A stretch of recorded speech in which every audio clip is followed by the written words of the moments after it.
Oh my gosh. Okay. Bush League, welcome to Real Talk Mormonism. Thanks for pointing that out. Sorry.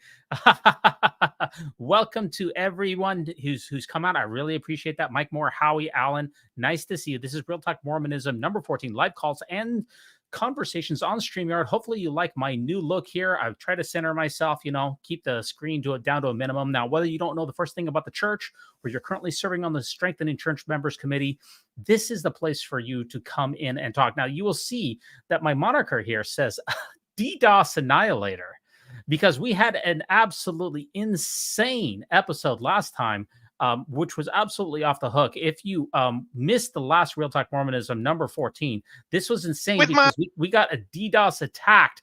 All these guys with pornography came in, spammed the live chat. It was absolutely crazy. We had to see all these DDoS attacks here from this last time. It was insanity, the amount of people trying to crush this podcast. No unhallowed hand can stop this podcast from progressing. We had to bring in the mods. Culture was there. It was crazy, all of these guys. Now, the great thing about YouTube, by the way, is they went out and deleted most of the hardcore pornography. So if you tuned in for the hardcore porn tonight, I hate to disappoint you, but I don't know if it's going to be here tonight because I have upped my level of security. I'm trying to keep these things at bay here. But yeah, we had an absolutely insane live stream the last time, but people just came in, spammed me out, tried to run me off. It was a DDoS attack. Episode 14 is crazy. Now, some of the pornography is still there on that particular episode.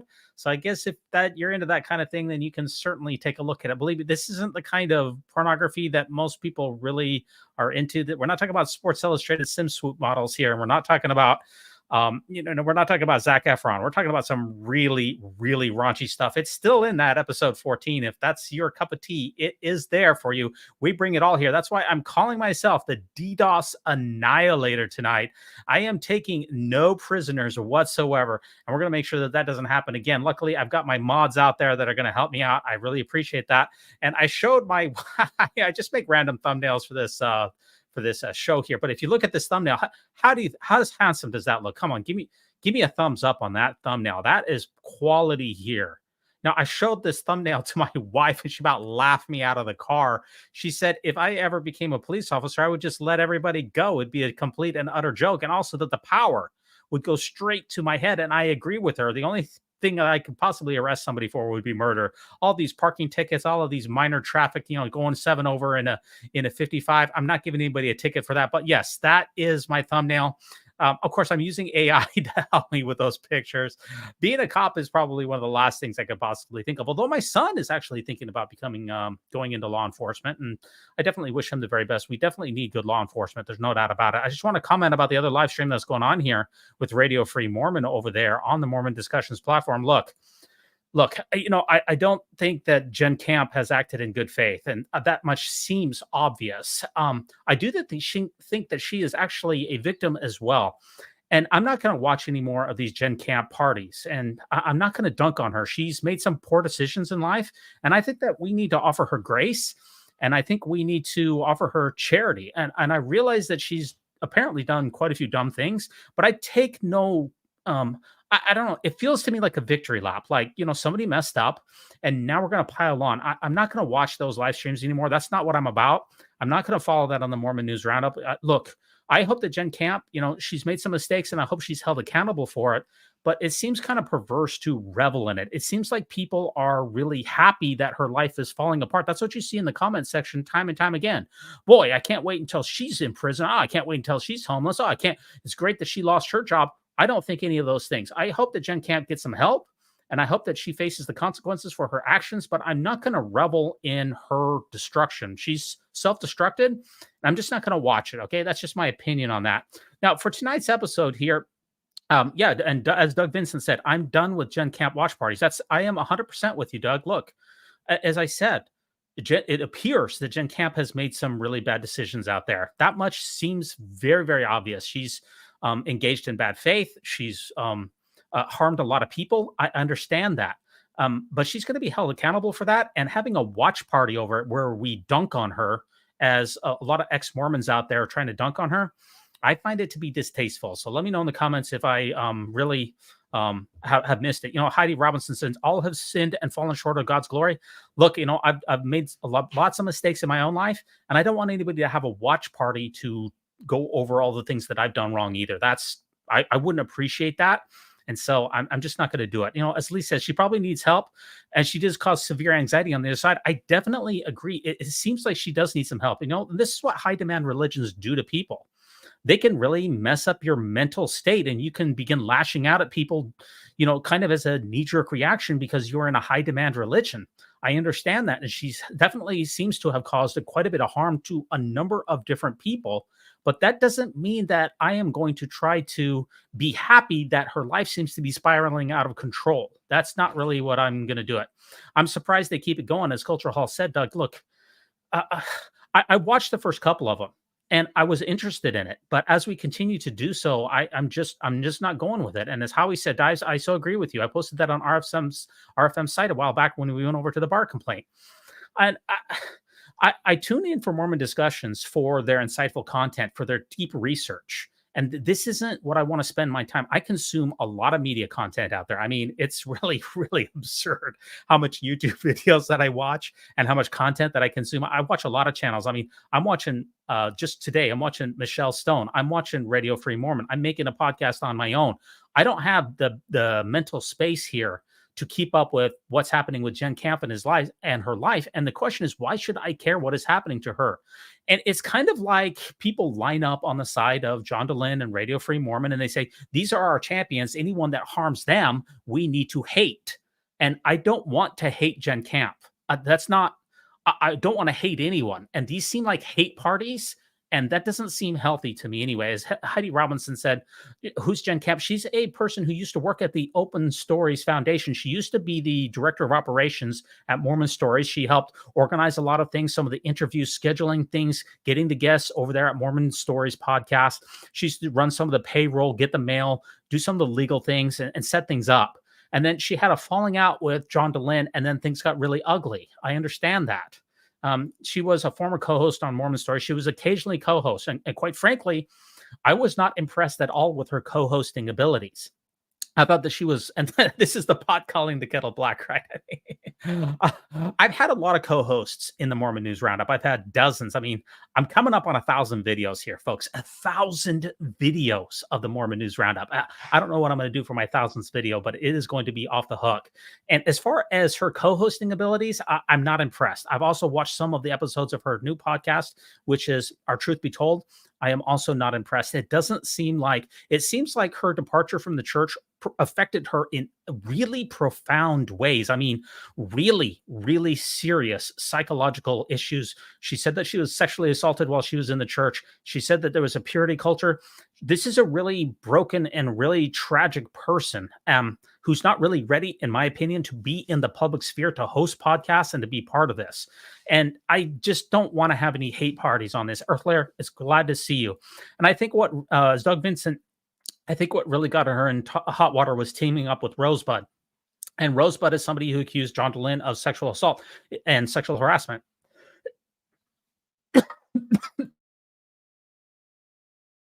Pardon me. And it seems like these allegations have very, very little substance. So people have had their day in court over this, and there has been nothing that has absolutely stuck.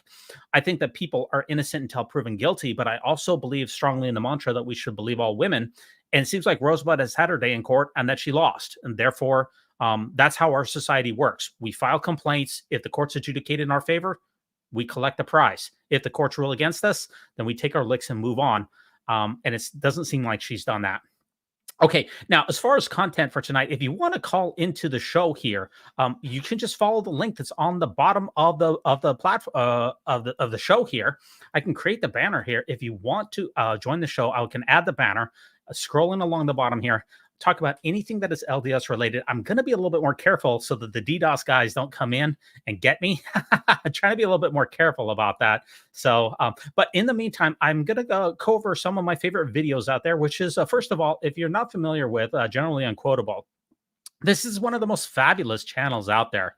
And she got to 1,000 and 1,500 subscribers in short order. This is Megan. One-stop shop for daily Mormon news updates, new information about something that has happened recently, a person, thing, or an event that is considered to be interesting enough to be reported as news, information not previously known to something. So Megan does a fantastic job. We're going to review a couple of her shorts here, which I really appreciate. She's got a lot of star power. She's got a very magnetic personality. It's really easy to like her. And let's watch a couple of her shorts and bring you up to speed on her. As Song said, I just started watching her. Yeah, everybody should watch her. She does a great job here. So I've sorted a couple of her shorts here from the most popular to the least. So we're going to count down her top 5 most viewed shorts of all time and just have a reaction to them. So let me introduce you to Megan on Generally Unquotable if you're not familiar with her. Of course, as soon as you click on it, then it doesn't work, right? The Mormon Church is worth a lot of money. Their estimated worth right now is over $200 billion. That's billion with a B. And I think I have finally figured out why it is that the Mormon Church is stockpiling all of that money. It's because Jesus saves. But I love the deadpan delivery on Megan's face. Sure, that explains the $200, $300 billion that the Mormon Church has stockpiled and fraudulently and shamefully hoarded. It all comes down to 2 words, folks. Jesus saves. Now, I have watched this short here before. I've watched quite a bit of Megan's content. She is very, very funny. I really appreciate that. So let's watch another short here. What's up, my man, Doug? How you doing? Fine, dude. Hey, good to see you. Let's check out some of these shorts. Do you have something in mind that you want to talk about? Yeah, I saw something interesting today that I thought we could talk about, and that is that Dallin Oaks has taken over the reins, and that Nelson is no longer in charge. Wait a minute, is this April Fool's here? What am I missing here? Yeah. So here the scuttlebutt is that, and there was a Reddit post by an ex-Mormon that said that a friend of his that works with the high ups in Salt Lake City they no longer even have Russell Nelson coming to the Thursday meetings, and that Oaks is in charge, and that the trans policy that was just put out was put out by Oaks. That Nelson didn't want that on his record, but now he's incapacitated, and Oaks just went ahead and did it. Okay, well, So- I'm going to give you some insider now. On our last episode of the Mormon News Roundup, I'm looking on Ex-Mormon Reddit. I don't happen to see that particular post here. But on the last edition of the Mormon News Roundup, which was the one after our episode here, Doug, because you did the week before last, which, by the way, was an incredible... that had a lot of views and almost 10,000 views. That's amazing, isn't it? Yeah, that is amazing. You know, people We want should more be Doug Vincent. syndicated. No. It was all you, D-Vase. No way. When I do these live streams on my own, I get 400 views. When you come on, it's 10,000. That's the difference between us. Oh my gosh. No, Okay, it's not me. But in our last episode, which was recorded with Abby Hansen, who is a Mormon, the big time OG Mormon feminist, I have information here, Doug, that President Nelson is doing just fine. I have seen the video myself, and this was from somebody on a private Instagram, Facebook, or a private Instagram, a community where it shows President Nelson in the last 3 weeks walking around normally, not a wheelchair, behaving normally, talking normally. I have reported information here, Doug, that I have seen myself of President Nelson in a private birthday party for a relative of his own, where he's walking around in the last 3 weeks doing just fine. So I know there's a lot of rumor mill. We talked about that with Nemo the Mormon, Ex-Mormon Reddit, and a bunch of other posts. But my reporting says that President Nelson is doing as well as ever. Okay. Okay. Well, there's different reports going around. Who do you believe, right? I can only believe what I've seen in my own eyes. So I've seen the video, and it was dated very recently. The person who shared with me the video says that she is friends with President Nelson's granddaughter, which is the reason that she was able to get the videos, because it was shared for family only on Instagram. Okay. And she told me that it was dated within 3 weeks. Do I know that for certainty? No. But based upon the video, it certainly seems like it was. So unless something has happened in the last 2 weeks, I don't see anything. I can't confirm that, and I do have evidence to the contrary. Okay. Well, if you have evidence, evidence is evidence. I have a Reddit post. Yeah. So, and I understand the rumor mill, especially with Nemo the Mormon. And then there was a couple of posts about the area presidency talking about how, first of all, we haven't had a public sighting of President Nelson in quite some time. All the way back. You know, that's the problem here, is he has not appeared in public. That was a private party of the video that I saw. So how long has it been since he's appeared in public? The problem is that even in the MTC Missionary Training Center, every single year in the summertime, the First Presidency conducts mission president training in Provo in August. And he had a video for that. If you look at some of his last couple of general conferences, those have been videoed.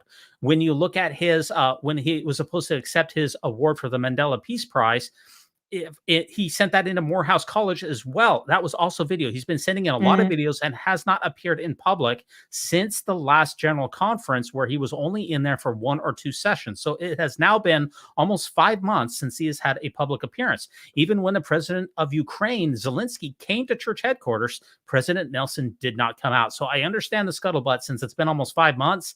But my reporting, and I don't cite that very often. I never hardly ever say on the Mormon News Roundup, my reporting says that he's doing just fine. Yeah, I was just looking to see if I could quickly find it, but I would have to dig. There's so many posts on that Reddit, you know. Yeah, I've got the Ex-Mormon Reddit pulled up right here. I was searching for President Nelson here. I don't see that particular post here of President Nelson, but you know, Reddit, it's only as good as what it is. And I say that I have better information than what's on Reddit. So I'll just give that to you. Anything else you wanted to talk about here, Doug? Let's see. I can't think of too much, really. Okay, come back on then. There's always something going on in Mormon land. So there certainly is. If you want to come back on later on the show, no problem. If you got anything else that comes up, or if you find that post, come back on. You can come back on. Okay, buddy? Not a problem, dude. Sounds good. Okay. Now, getting back to what we were talking about before, thanks, Doug, for coming on. I appreciate that very greatly. Now, going back to generally unquotable, let's take a lot of this here. Well, I admit to giving Nelson more credit than he deserves on this. I'm very skeptical of President Nelson's lack of public appearances, especially considering the fact that he's put in so many videos and the fact that he skipped out on the Missionary Training Center mission presidents. That's a major event that he needs to attend. Instead, he sent a video to that. He has not appeared in public in almost 5 months. I understand that that is concerning, and I understand that the church has a history of having faith-promoting narratives where they don't tell us all of the information about our dear leaders. They've hid a lot of the health problems of the senior members of the church and their wives over the years. We are rarely told that they are having either health issues, and we are almost never, ever told that they have any cognitive decline. So I understand, Doug, that you're very skeptical about that. And for very good reason. We have evidence of the church many times having faith-promoting narratives, aka not telling us the full story. But I have some evidence that I unfortunately cannot share with you because it was shared with me in confidence from President Nelson's granddaughter, of which he has like 80 granddaughters, and a private party that he was at for, I believe, one of his daughter's birthdays. And it was in the last 3 weeks, and he was behaving normally for a 100-year-old man. His birthday is coming up here very soon. Okay, let's take a look at some more of Megan's shorts here. I just love her content so much. I was an all-in, true-believing member of the Mormon Church for 37 years. Now that I'm out of the church and I talk about the church in ways that true-believing members find unflattering, I find that this quote helps me understand why it doesn't really make a lot of sense to respond to true-believing Mormons who are trying to defend the church.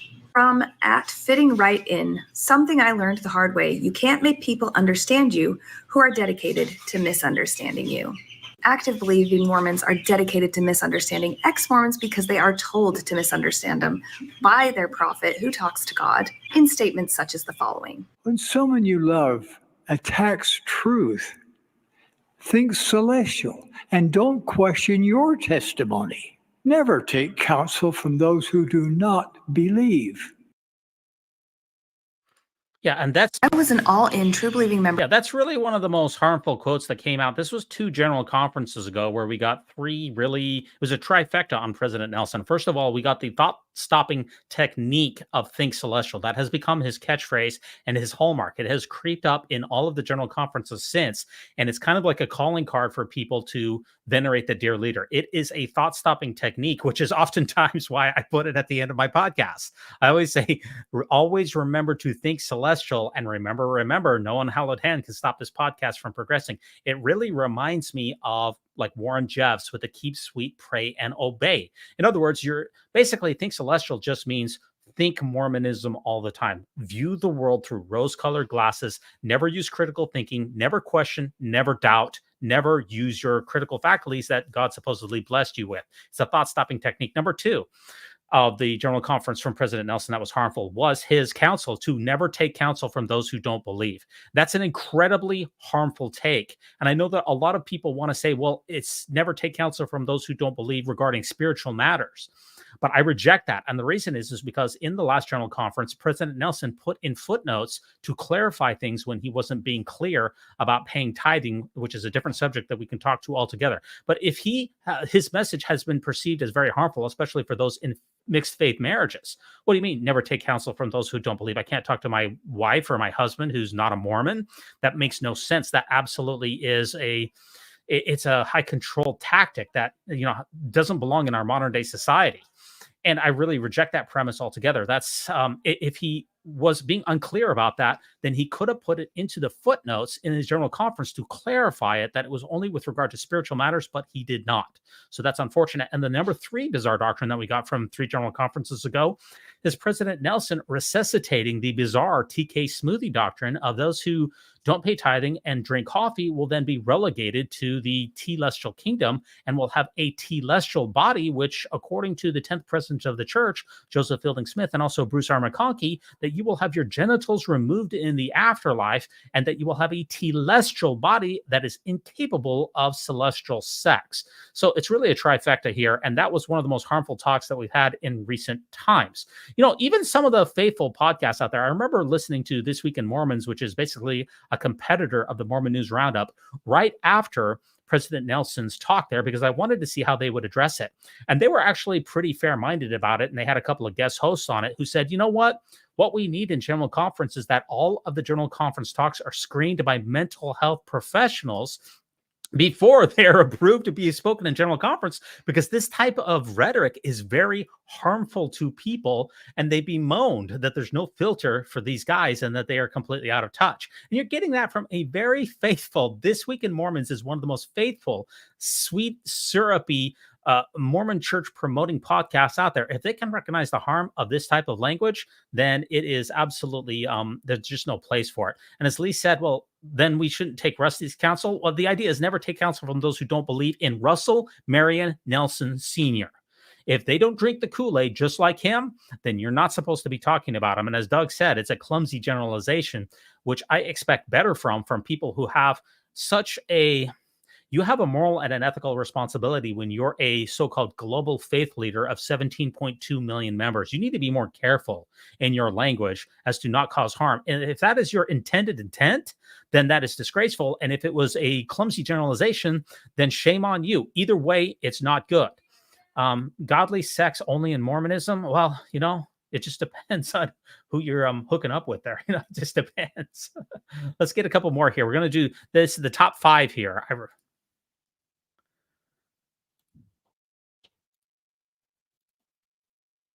Guy jumped into the water with the ball. The ball shot way up in. This can't be hers, right? I must have messed this up. That cannot be hers.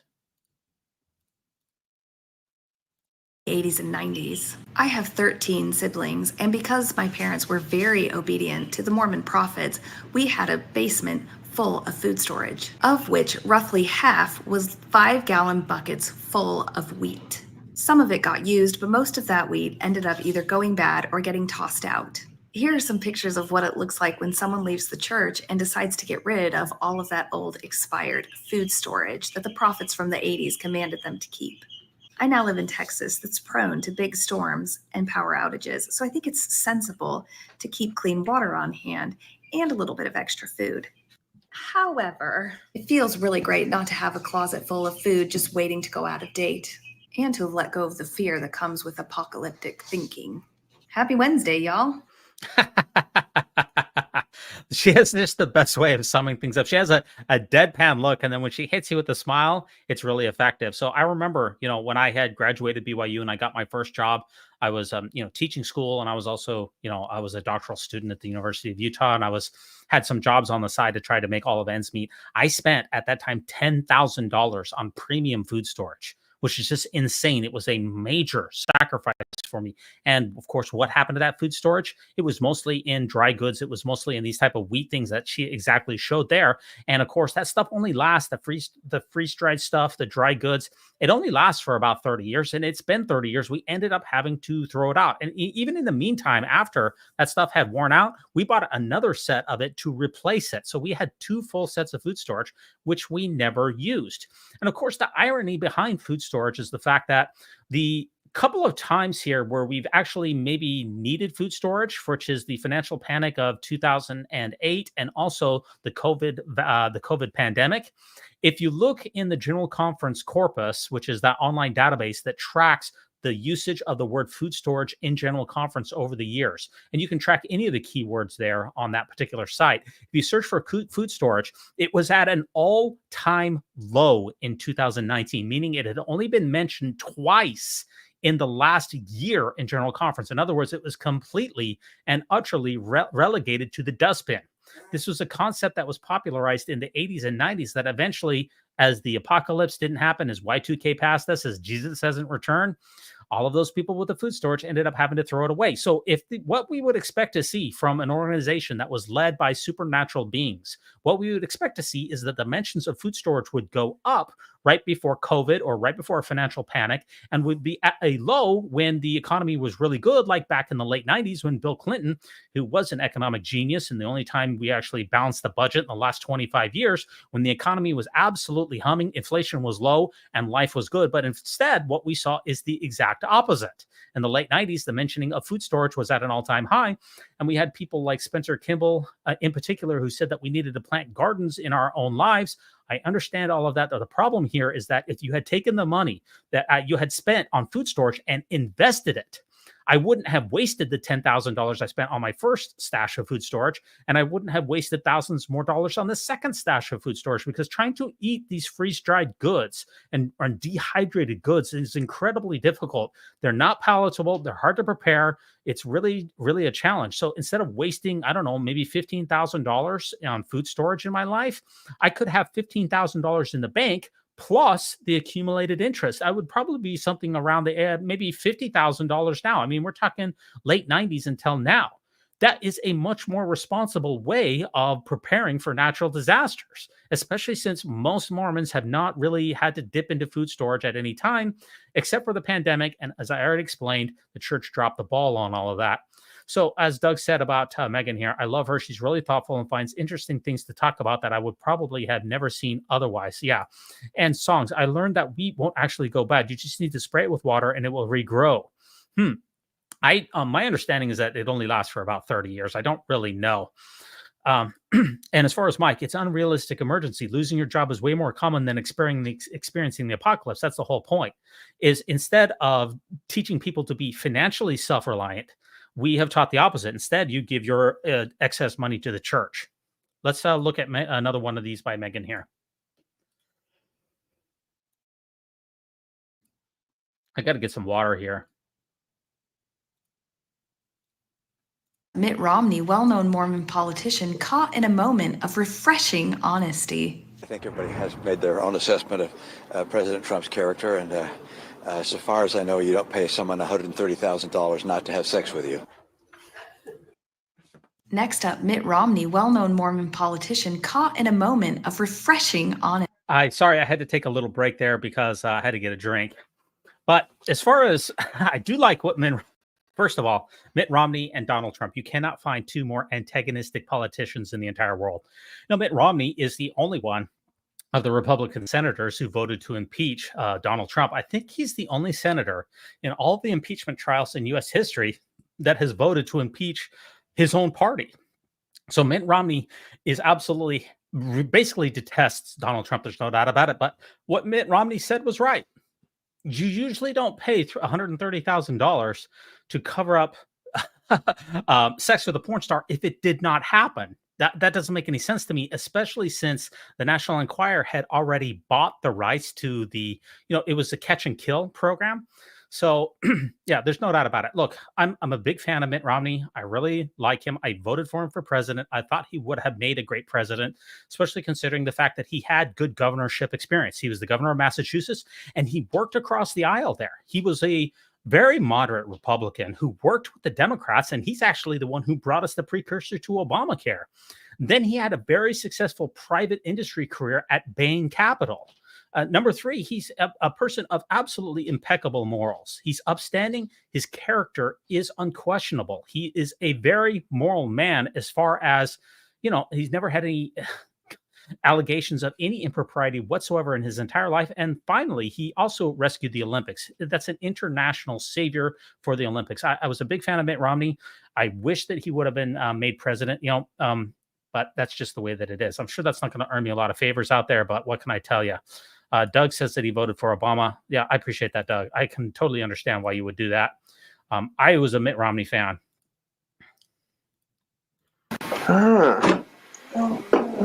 What did I catch him doing? Building the bridge. I thought we already discussed that. I thought you said it was all right. I never said it was all right, did I? I said for you to make your own decision, didn't I? And then when I went in the kitchen, you said that it wasn't too bad and it was all right. Well, we got it on tape. Here's Dan breaking the Sabbath day with Chris Davis. I'm going to show it to all the guys at church. Building the bridge. Yeah. Well, when you went in there, you said it wasn't too bad. I didn't say it was good, though, did I? You made your own decision. You didn't break the Sabbath. It's up to you. Look at this pigsty. He thinks it's clean. Huh? I would suggest that you don't do it and find something else to do. But I was leaving it up to you. And we see what happens. Huh. Now, this video really tugs at my heartstrings, honestly. I mean, Megan is saying that this is my oldest brother and his friend from church, and that his dad is bringing in a camera here to try to shame these guys. Apparently, this is on a Sunday after church. A quick video that sums up what it was like growing up in a very Orthodox Mormon family, and that the boy asked him earlier, said, "Hey, is it okay if I do this?" And the father didn't prohibit it. So the father left it ambiguous. You know, Dad, if you want to stop your child from doing something, then just go ahead and say it instead of leaving it ambiguous. So, and then he goes in and he shames his son in front of his friend for doing what? Building with some Legos, I guess? Building a bridge? What a joke of a priesthood leader this is. You know, this really sums up what it's like to live in an Orthodox Mormon family. Absolutely atrocious. And don't forget here that Dad says that he's going to show it to the people at church. So it's not enough for Dad to shame his son in front of apparently his friend, but then he's going to show it to the ward. And the most ironic thing about this entire video is that he still doesn't take any leadership responsibility to tell the son to stop building the bridge. Instead, he just wants to use shame and guilt and fear-mongering the entire time. This father is an absolute joke. It's a psychological abuse here, which is really absolutely disgusting. You know, Megan, I'm really sorry that you had to grow up with something like that. That's absolutely inexcusable. You know, I guess luckily in some ways for me, I grew up in a very different environment because my father, I'm not going to go into my entire life story, but I lived with my father from the time I was 16 until I graduated from high school. And we definitely had some different challenges, but my father had absolutely no rules for me whatsoever. I mean, nothing. I had no curfew. I had no responsibilities. I could do anything that I wanted. I could drive the cars before I was 16 years old. I could drink, I could smoke. If I wanted to do any of those things, my father was completely out of it. He had no rules, no responsibilities. Basically like Animal House, that movie.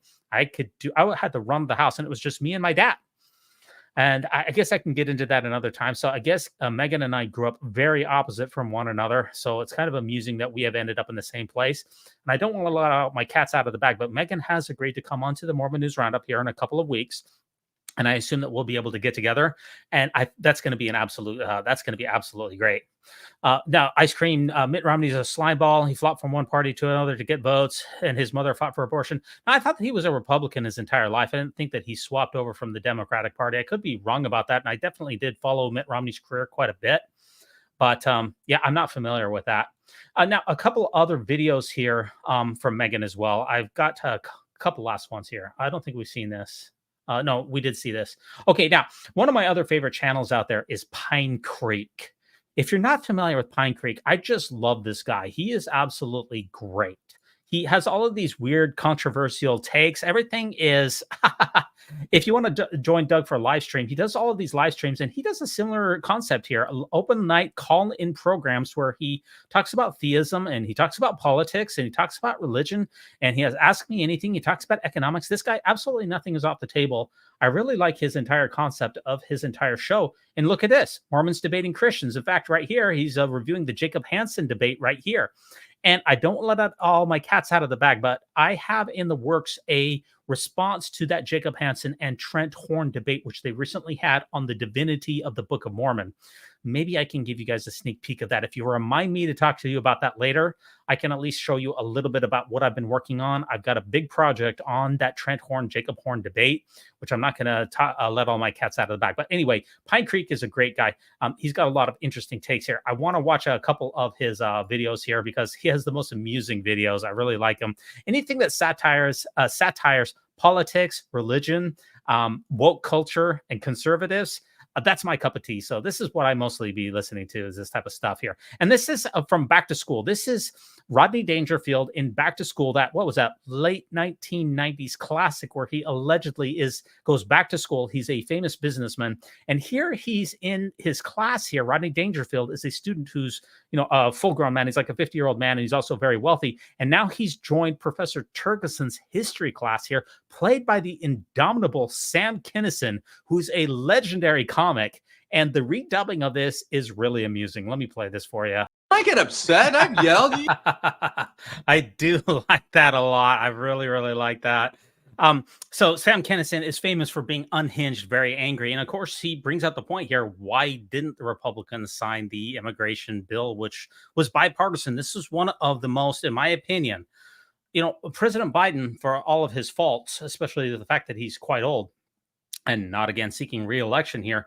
One of the things that he was able to accomplish is a number of bipartisan pieces of legislation, but this one died on the vine, and apparently it was because Donald Trump squelched it. And one of the things that we really need in this country is immigration reform. Our immigration system is absolutely dysfunctional.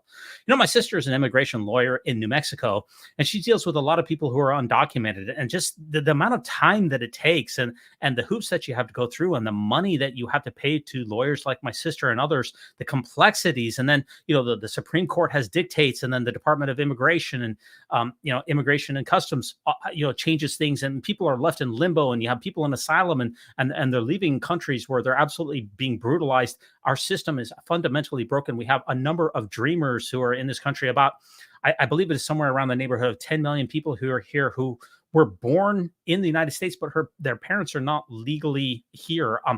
It's just an absolute mess. And, we had this bipartisan immigration reform, in which, in my opinion, the Democrats gave a lot on. I mean, they really compromised on this thing.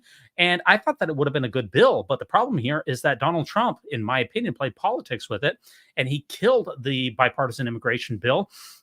And we don't have it now. And this was at least a step towards reform. And I'll just say one other thing is the fact that I have been a foreign exchange student parent for 3 foreign exchange students. And so I've dealt a little bit with what it's like to be in a country where you have to jump through a lot of hoops. And the kids that I had in my home for years, it's a very complex process, and it needs to be streamlined. And if you think back to when President Obama had all 3 of the, he had the House, he had the Senate, and he had the executive office. This was the one time that we've had in the last few years in which we could have accomplished immigration reform, but we couldn't. That's the problem here, is that the senators out there, especially in the swing states and the congressmen who are in vulnerable districts, they won't take leadership on this. And the president of the United States, in my opinion, up until President Biden, they didn't do it either. Biden stuck his neck out. He got his folks in line, and instead it got squelched. In my opinion, that was a missed opportunity. A couple more videos here that I have queued up here. One of my other favorite channels here is Rationality Rules. If you've never come across this channel, like I said, I watch a lot of YouTube content. It's probably unhealthy. I never watch any sitcoms. I don't watch movies. I basically only consume media. What can I tell you? And Rationality Rules, this is a new channel that I just came across. If ignorance of nature gave birth to gods, knowledge of nature is made for their destruction. And I wish we could watch some of his very most interesting clips here. And probably one of the best ones here that I just watched here is the gender witch hunt, which talked about the man punching a woman, the insane controversy of the Olympics here that silenced J.K. Rowling. This is a very interesting video here where he talks about that Olympic controversy. I don't think I will be able to play that because of the copyright issues, but typically you don't get copyright issues if you play a couple of shorts. So I want to play 1 or 2 of his shorts here where he recently had a debate here where he talked about Jesus and his teachings. A lot of people, especially out there, they want to say, well, why can't we all just be like Jesus? And they ignore the fact that Jesus has had a number of harmful teachings. There's no good reason to view Jesus's teachings as, number 1, accurate, and as number 2, as authoritative. And some of his teachings could even be thought of as harmful. I'm not going to talk in this particular example. It's a different one than what I'm thinking of. But one of Jesus's most harmful teachings, in my opinion, is the concept of take no thought for the morrow. That's incredibly harmful. That doesn't work here. I've got 4 kids, all of which still live at home. I need to take significant thought for tomorrow. And someday I want to retire. I save into a 401k and I work very hard so that someday I will be able to, not have to work 40, 50, 60 hours a week. The idea that consider the lilies of the field, they toil not, neither do they spin, and yet your Father in heaven takes care of them. That falls flat when we understand that every single day, 10,000 kids on this planet starve to death. Okay. And that we have millions who die before the age of 5. Did God not take care of them? Are they not the lilies of the field? Millions or billions of people have cried out to their invisible gods for help, that the God would take care of them, and that God did not answer their prayers. So the best thing is, what is it? The best thing is for people to take care of themselves rather than hope that some invisible God will do so for them. So that's one of Jesus' teachings, in my opinion, that is very harmful. Another one is his bizarre interaction with the fig tree, which I'm not going to get into. But here is one that we get here from Rationality. What is it? The channel again is Rationality Rules. Let's watch this short. Was saying, and a lot of Christians will say, that there is this hope, this salvation to, live for eternity and whatnot. Is that true of atheists? Did Jesus preach that? Did he not say that you will only get to heaven if you believe in me? Does not Islam teach that the infidel is going to hell? There's no reward for people like this. And yet, what would a good God do? If God was all powerful and he was all loving, would he really eternally send someone away from him because they can't convince themselves that Muhammad split the moon? Because they can't convince themselves that Jesus resurrected. This isn't congruent. You're not describing a loving God here. You're describing anything but. This is one of the biggest problems that I have with the entire conception of hell, which of course is a late addition in as far as eschatology is concerned. Yeah, that's, what concerns you in the afterlife. The entire Hebrew Bible, there's really no concept of hell whatsoever. What we have basically in the Jewish understanding of the Hebrew Bible of the Old Testament is basically soul annihilation. When you die, if you don't go to God, your soul will be annihilated. It's only in the modern construct in which people put words into Jesus's mouth where the concept of hell is completely reinforced. And of course, there can be absolutely no rationale, in my opinion, for giving someone infinite torture for a finite crime. How could a loving God then espouse such a incongruous practice? If God's nature, as most theists argue, especially the so-called Christian God, if his nature is by nature is good and benevolent, then having someone, the idea here is, would you, as a parent, would I build something in my basement, a torture chamber for my children in my basement? Would I do that for them and said, if you don't follow my dictates, I will torture you in the basement forever in eternal suffering? Could you then call me a loving parent if I did that? Of course not. If you didn't follow my dictates, I will make you suffer eternally. That's not congruent with a loving God, and that absolutely makes no sense. Let's watch another one of these shorts here by Rationality Rules. I'm a big fan of his channel as well. Let's check it out. Sort by popular. Oh, one of the big things that Rationality Rules really does a good job is helping you understand logical fallacies. He's the absolute goat on that. Fellow apes is a special pleading fallacy, and it occurs when someone asserts that something is an exception to a rule without adequate justification. Let's start with a trivial example. Yes, teacher, lying is wrong, but she's my daughter and she's top of the class. Being top of a hierarchy doesn't exempt one from lying, unless, evidently, they're a politician. Here's one for the woo-woos. I've definitely got psychic powers, but I can't prove it because your skeptic negative energy disrupts my abilities. Weird, isn't it? It's almost as if credulity is a requirement. Finally, to get you commenting for the sweet, sweet algorithm, it's wrong to hurt animals. Unless, of course, we're hungry. Yeah, we might be thinking with our stomachs as opposed to our heads. And just before I go, here's a quick tip. In many cases, those guilty of special pleading are merely miscommunicating the rule. It's worth getting them to clarify before destroying them with facts and logic.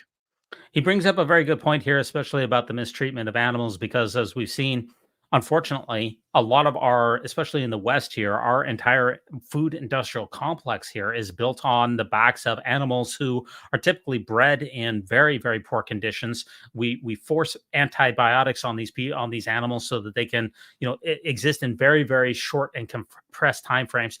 We cut the beaks off of the chickens. It's very harmful to them. We see some of these disgusting leaked videos of the mistreatment of pigs and of pigs and all kinds of other animals, and especially cows and others that have, these open wounds, these gaping wounds on themselves. It's absolutely reprehensible. And yet here I am, an absolute hypocrite, that I continue to eat meat. Now, I try to follow, honestly, the word of wisdom, section 89 of the Doctrine and Covenants, and do so sparingly. But I continuously fail on this, and it is an abject moral failing on my part that I have no excuse for. Now, my eldest daughter is a vegetarian, and she still lives at home. And so every time we make a meal, we always have the vegetarian portion for her. And yet I still continue to eat meat. So it's kind of an embarrassment, and it's really something that I need to change. And that's one of many things that I need to change. Doug Vincent, thank you, sir. No excuses. Get YouTube Premium. Okay, sir. Okay, I appreciate the super chat. I don't deserve that. I really appreciate that. I really appreciate that. Thank you so much. I will be getting YouTube Premium because of Doug Vincent. That's very good of you. Let's keep on going here. A couple other ones. Again, you'll see all of these rationality rule videos help you understand the logical fallacies. He was talking about special pleadings, and now he's going to talk about false dichotomy and the false cause fallacy. A bunch of great shorts here that one of my favorite channels out there. Again, this is Real Talk Mormonism. We're on episode number 14. If you want to join the show, if you want to talk about anything that is Mormon related, then feel free to hop onto the line. We don't want any trolls out there. And as I said earlier, I am the DDoS annihilator. We're not going to let these trolls bring us down. This stream will continue. Just remember, no one held hand can stop this podcast from progressing.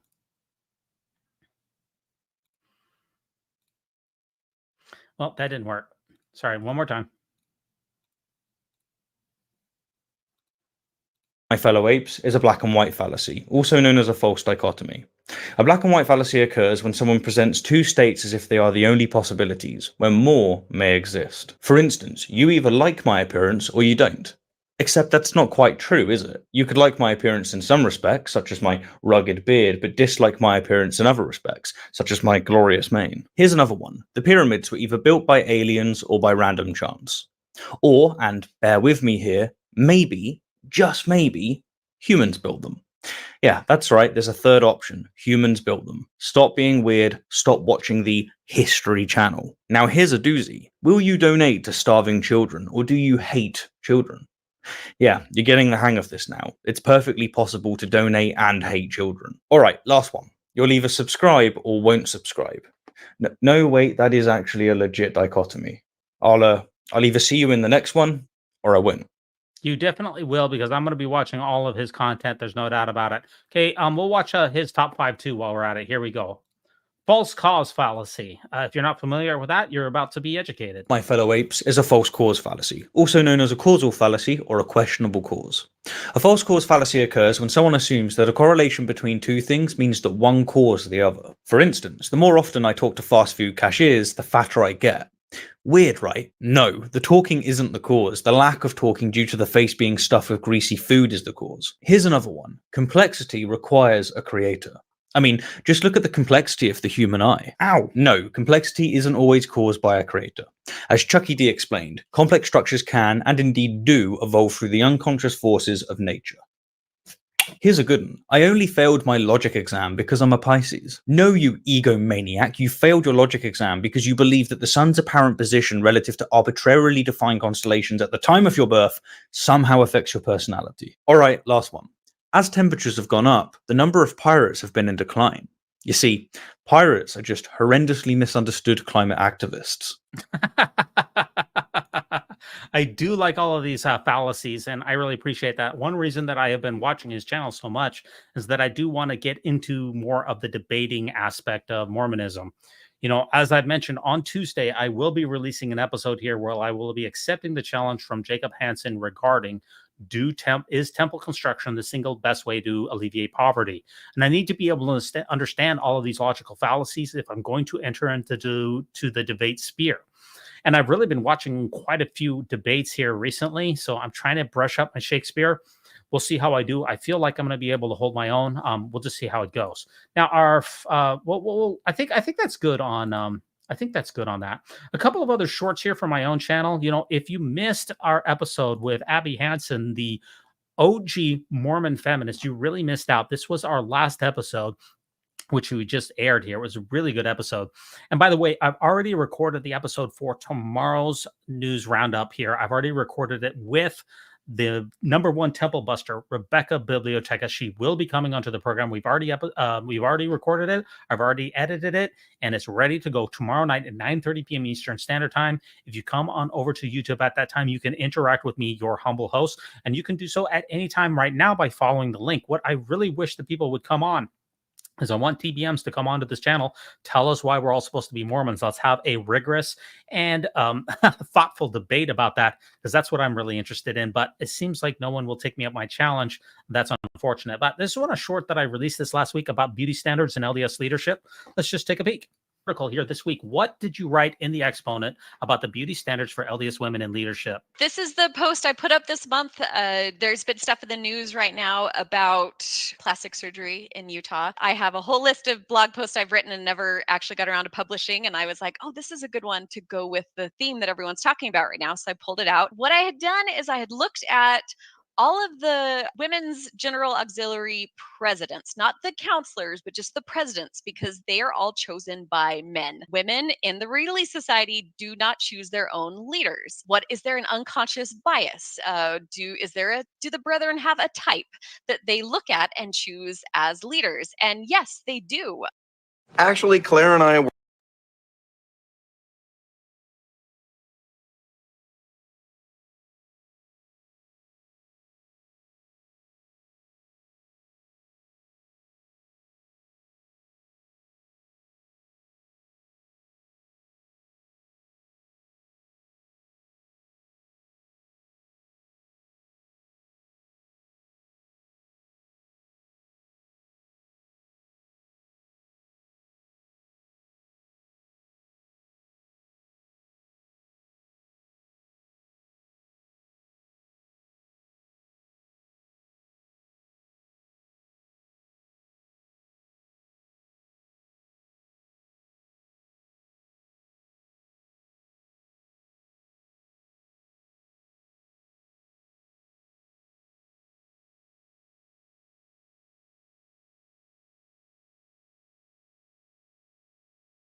My gosh.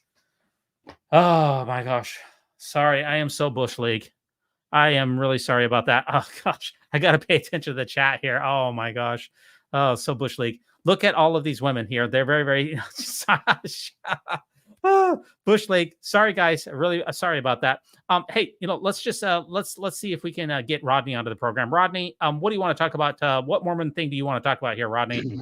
Oh heck, my camera's misaligned. Darn it. There we go. Can you hear me all right? Yeah. What Mormon thing's on your mind? Yeah. I sometimes for humor, I talk to flat earthers, and currently one of the big things in the flat Earth world is something called the final experiment, where Will Duffy is taking some devout flat earthers and some normal people down to Antarctica, and in December, to see if the sun stays above the horizon for 24 hours, which could only happen on a globe.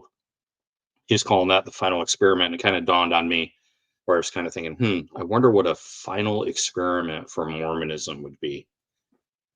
And I don't know if there is one that, you could take some devout Mormons and some not Mormons together and show them something, and depending upon the results of the observation, the non-Mormons become Mormons, or the Mormons become non-Mormons. It has to be something that would go both ways. It couldn't be just trying to draw a Mormon out of Mormonism. That if you're doing that, that's a biased experiment. Well, I'll address that real quick. I appreciate the comment here. I'll bring you back on in a second. Look, if anybody has a metaphysical belief, anybody believes in the supernatural, if anyone believes in magic, you need to ask them, what would falsify your belief? how could your belief then be questioned? How could you possibly give it up? And typically the answer is, I am absolutely so convinced that there is no evidence that could possibly dissuade me from my belief. That's the difference between faith and science. People could say, well, what about your beliefs? Do you believe in evolution? Yes. Could that be falsified? Absolutely. It would be incredibly hard to do, but we could find fossil records that are, bones that are in the wrong thing. And we could have a new discovery tomorrow that could upend anything in science. The thing about science is that it is self-correcting. And we're always looking to falsify our beliefs, and we're looking for the next greatest thing. That is not at all what religion is about. What religion says is that I have a holy book here. And it is written by men who had communion with some invisible deity. And this book gives me certain prescriptions, or it gives me certain things that I'm supposed to do, or, people that I'm supposed to have sex with and in what position, and I'm supposed to follow that. And it can never be falsified. So when believers, if you take a look like the FLDS faith with back in Y2K, they were saying that that was going to be the end of times. And that's why Warren Jeffs and others, they moved everybody out of Salt Lake City and back down to the compound in northern Arizona, southern Utah, in Big Water and Hilldale. And then when, of course, the end of times didn't come about, what happened? Of course, nothing happened. Nobody lost their faith. It didn't affect anyone at all. And that's the difference. My worldview can be changed in an instant by encountering new beliefs, new evidence. I'm ready to have my worldview change. But believers aren't. They're absolutely convinced that they have an invisible best friend in the sky who's watching out for their every move. And the ability for that to be falsified is almost nil. You ask them what could shake your faith, and they will say nothing, because believers are saying, I believe things without good reason. I have no evidence for my beliefs. Therefore, it can't be stopped. What are your thoughts on that, Rodney? Yeah, that's the quandary that we're in with, just about any strongly held incorrect belief that's observationally incorrect, like the the flat earthers as well. There's a great show on Netflix called The Curve, and there's two experiments they do in the Curve. As flat earthers actually doing the experiments, and both experiments show without any doubt or wiggle room that the earth is a globe. And the flat earthers, their response was, oh, that's odd. But, like, what do you mean it's odd? You just proved by experimentation that you decided to do that the earth is round. So I think we face the same thing with Mormonism. When I show, the facsimiles to an LDS person, and I say, these are other than the alligator, which is a picture of an alligator, other than the alligator, everything else is wrong that Joseph Smith said about these things. And he was supposed to be translating them into English for us. He got it completely wrong. How do you, well, there was a catalyst, and he wasn't really translating, and it, so they go into the mental gymnastics. So I'm always interested in how to, and you're right, you have to ask them, would you want to know if it's false? Would you want to know, and how could you possibly know that it was false? Yeah. So, I mean, what a lot of believers want to do is they want to set up an unfalsifiable paradigm where it means that you have to disprove my beliefs. And if you cannot disprove what I believe, then I'm justified in holding them. And that is absolutely ridiculous. For instance, I always give this particular example. I'm going to tell you that there's a 13-headed demon in my garage named Dexter.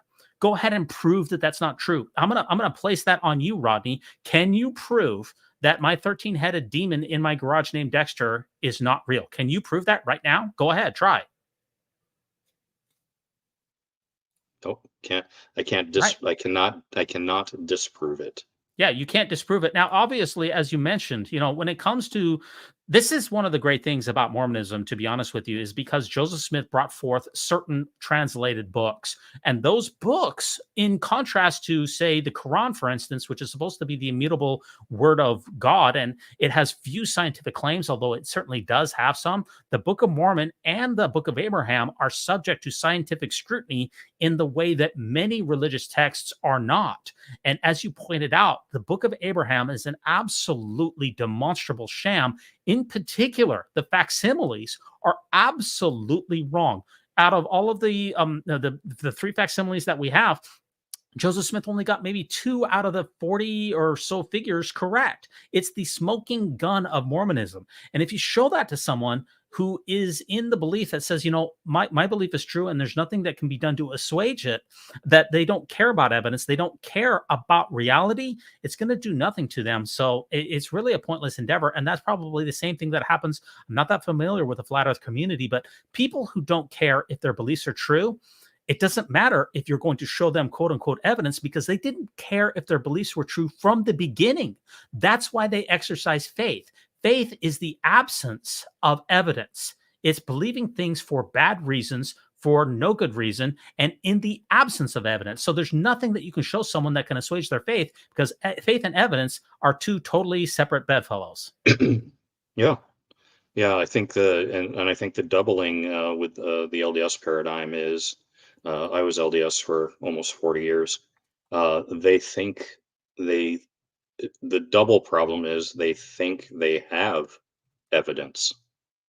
But when you dig into what is proposed as evidence using the same techniques you would use for any other field of study, you find out there is no evidence at all, but they think they have evidence. That's what we see on the websites and the podcasts of Mormon apologists proposing that there's evidence. But when you dig into it, when I speak to them directly and I use science and scholarship that you can't really do on YouTube comment section, but you speak to them directly, very quickly they shut you down or they ignore you, because there isn't there is, as far as I know, let me say this in a scientific way, as far as I know, having looked for 45 years, there is not a single piece of physical evidence yet discovered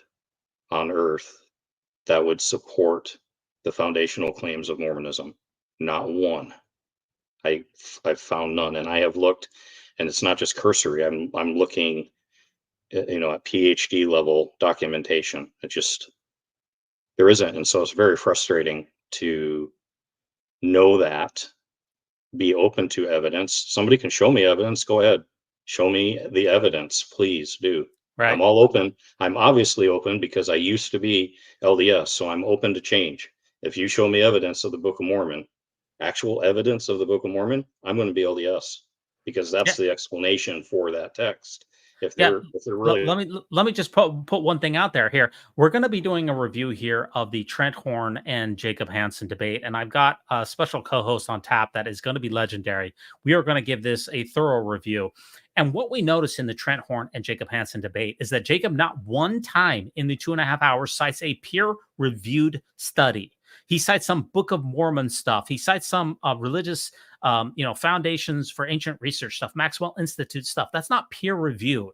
So we have a 2.5 hour debate on the historicity of the Book of Mormon, or what they call the divinity of the Book of Mormon. Divinity, in my mind, is the same as historicity. If you can prove the Book of Mormon historical, then I will grant unto you that it is divine. I'm going to give that to you as a presupposition.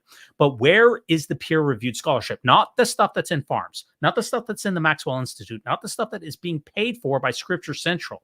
Where is the peer-reviewed evidence? And what we've seen is that every available scholar in the fields of linguistics, archaeology, genetics, biology, absolutely none of them hold that the Book of Mormon is historical. And that's not because that there's some grand conspiracy of people who want to hate on Mormonism. It's because the evidence is fundamentally lacking. That's the problem here. Rodney, any last thoughts here on your flat earth stuff or evidence or faith or belief? No, I'm just gonna, I'm gonna watch the final experiment in December and just see what they, the flat earthers say. But yeah, it's, I think it's very important. A lot of people are being hurt.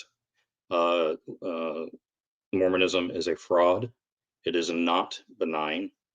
And if you care about the people in Mormonism ensnared in that, keep posting online, keep talking, don't give up. I've brought way, way more people out of the church than I ever baptized as a missionary, and I was a very good missionary in Europe. So yeah, just keep at it. Well, I appreciate you calling in, Rodney. That means a lot. Thanks for your service as a Mormon missionary, from one returned missionary to another. We are one of the few 100,000 people there that has served those tough missions. Your mission in Europe would have been much harder than mine because, the tough going, I imagine that you did your mission in the 90s. The European missions in particular were very unfruitful fields in the 90s, and they have only gotten worse, which is one reason that the church has pulled out of a lot of its European missions. Instead, they are pounding and they're putting missionaries into the fruitful fields. That's places like the Philippines, places like Chile, places especially like Africa. That's where the church is really doing the most amount of missionary work. And as far as the benign nature of any religious belief, I recently did a series where I went through the old Mormon Leaks documents that were brought to us by the Truth and Transparency Foundation. And they were leaked videos from behind church headquarters in 2008, 2009, I believe up until about 2011. And you see behind the scenes what the Mormon leadership is wanting to do. It's not enough for them to say, I have my personal belief. I worship Elohim. I worship Jehovah and Michael. Okay, not Michael. That's a joke there. But I have my own personal beliefs, and you do you, and we'll live how we want. No, they are trying to force legislation through that is going to disenfranchise gay members of their rights. In particular, talking about Proposition 8, the Respect for Marriage Act, anything else that the church can get involved with. They want to take rights away from people. We saw the Senator Smith in the Mormon WikiLeaks voted for the Iraq War so that Mormon missionaries could hand out copies of the Book of Mormon in the streets of Baghdad. It informs your entire world view.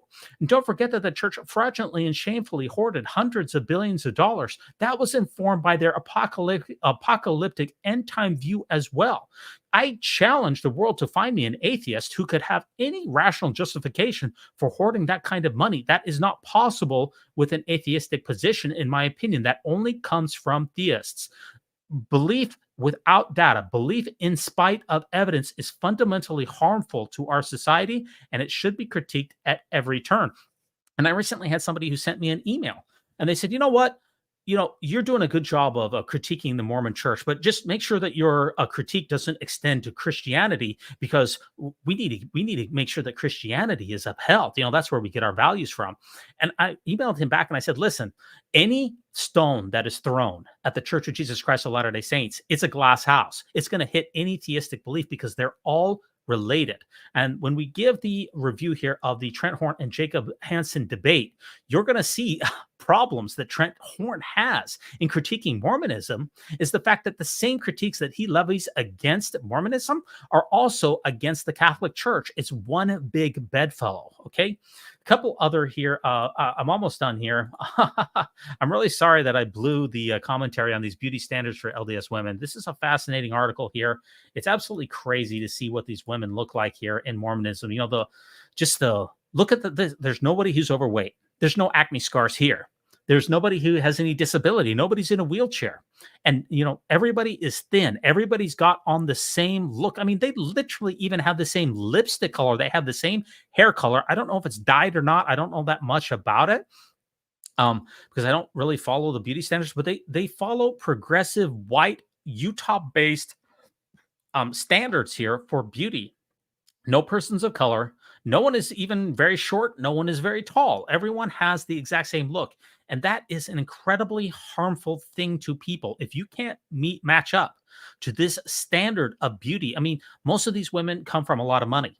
They have the ability to, have nutritionists or fitness. Their husbands are oftentimes working. These are very wealthy families. They came into money, and therefore they don't need to be working 3 jobs. They have access to proper nutrition. They can go to the grocery store and buy fruits and vegetables, and they can eat healthy. That's not possible for a lot of women who have a low socioeconomic status.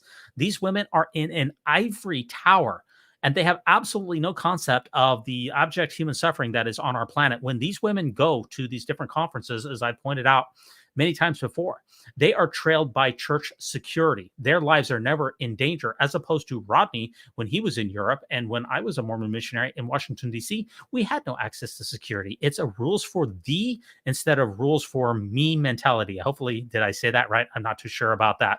Now, I'll give you a sneak peek here, unless there's any other calls here. Let me see here. I've got a couple of other ones that I wanted to queue up here. Let's see if I do have them queued up. Yeah, here we go. One of my favorite other channels out there is really Modern Day Debate, and I've been watching quite a bit of their channels. And really, one of my favorite people out there that is very influential to me is Mark Dillahunty. If you've never watched The Atheist Experience and Mark Dillahunty, you are really missing out on a very fine debater here. And here he debates Cliff. Cliff is a very interesting debater. He's very well known here. He's known for the Ask Cliff channel, and he's a Christian apologist here. And they're going to be talking about the authorship of the Gospels in particular. And it's a very interesting debate here. Cliff, I don't know how to say his last name, Knechtchi. Anyway, let's watch this clip here. I do like Matt quite a bit. The Book of Matthew was not written. Well, let me see, make sure I got the right speed here. Here we go. The Book of Matthew was not written by Matthew, nor was it written by an eyewitness. But I was specifically referring. But I was specifically referring to the 500. No, baloney. Matthew wrote Matthew. No, he didn't. Prove that, but there's evidence supporting that. You just go to Papias. You go to the early church fathers, and they wrote about Matthew writing Matthew, Mark writing Mark, Luke writing Luke, and John writing John. It's very clear. Among New Testament scholars in Bible colleges, do they hold that Matthew, the apostle, wrote the book of Matthew? Who is a more reliable source of information about who wrote a book? A person who lived 50 to 100 years after the writing, or a person who lived 2,000 years after the writing? Do I know you? That's a very interesting point here. And he talks about the authorship of the Gospels. And the problem here is that all we have for the authorship of the Gospels, which are really anonymous, we don't know who wrote them. And Cliff is going to cite, the church fathers, some of which are writing over 100 years after the fact. And so it's legendary tales that these church fathers ascribe that the certain Gospels were actually written by the names of the people who are at the top of that. But that's only legend. We can't confirm who wrote the gospel narratives, period, end of story. So we don't have firsthand accounts of anyone of the resurrection. We have no firsthand accounts of anyone involved with supposedly the most important event in human history. And I'm not counting Paul as an eyewitness, since he only supposedly saw Jesus on the road to Damascus. We have no eyewitnesses here. Matthew, we don't know if it was written by Matthew. Mark, we don't know if it was written by Mark, and we don't know if Luke was written by Luke. And most people know that John wasn't written by John. And the problem with the church fathers is that they don't have the access to the scholarship that we have now, believe it or not. We have more manuscripts now. We have more access to sophisticated literary techniques of analyzation through AI and supercomputers that can crunch and dissimilarity between certain gospel accounts. And what we've come to find out is there's no good reason to believe that any of the gospels were authored by the peoples whose name were at the top. That is a fundamental problem with anyone who says that we should view the Bible as authoritative. If we don't have eyewitnesses to these events, all we have is copies of oral traditions that have been passed down and translated to us by non-eyewitnesses of anonymous authors.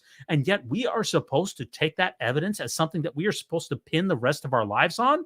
Any God that would set up that kind of a system as a litmus test for whether you go to outer darkness or whether you go to the celestial kingdom is an absolute monster. Boy, that was a fine rant on my part here. I'm going to play this one more time. I made this video here, lighter touch here. This is now this is expectations versus reality here, folks. I'm going to be releasing this video. I think it's day after tomorrow. It's only a 51-second video, but this is how I think my channel looks like versus what my channel actually looks like. And I do appreciate the DDoS guys have taken the hint that I am going to annihilate those little scumbags. Sorry, I'm going to repel them with everything that I hold dear. No DDoS annihilators out there. If you do go back to our last episode of the Real Talk Mormonism, you're going to find a few really raunchy porn things. If that's what you're into, then I'm not going to judge you for it. But believe me, I literally had nightmares from that DDoS attack. That was some really nasty stuff. I'm glad that they're not back. But here is the difference, folks. What I think my channel looks like versus what it actually looks like. I put this video together, and Kulch literally said that this was the best video that I have ever made. And I don't disagree with him for 1 second. This is very amusing. You tell me if this is accurate out there. My channel looks like. A preacher was standing in a busy university courtyard warning students about the consequences of sin and rebellion against God. While sharing his faith with a crowd of intent listeners, he was interrupted by a Christian student who went out of his way to explain, "I want everyone to know that not all Christians are like this judgmental preacher here. God is love. Just then, an atheist from among the crowd of listeners spoke up. What my channel actually looks like.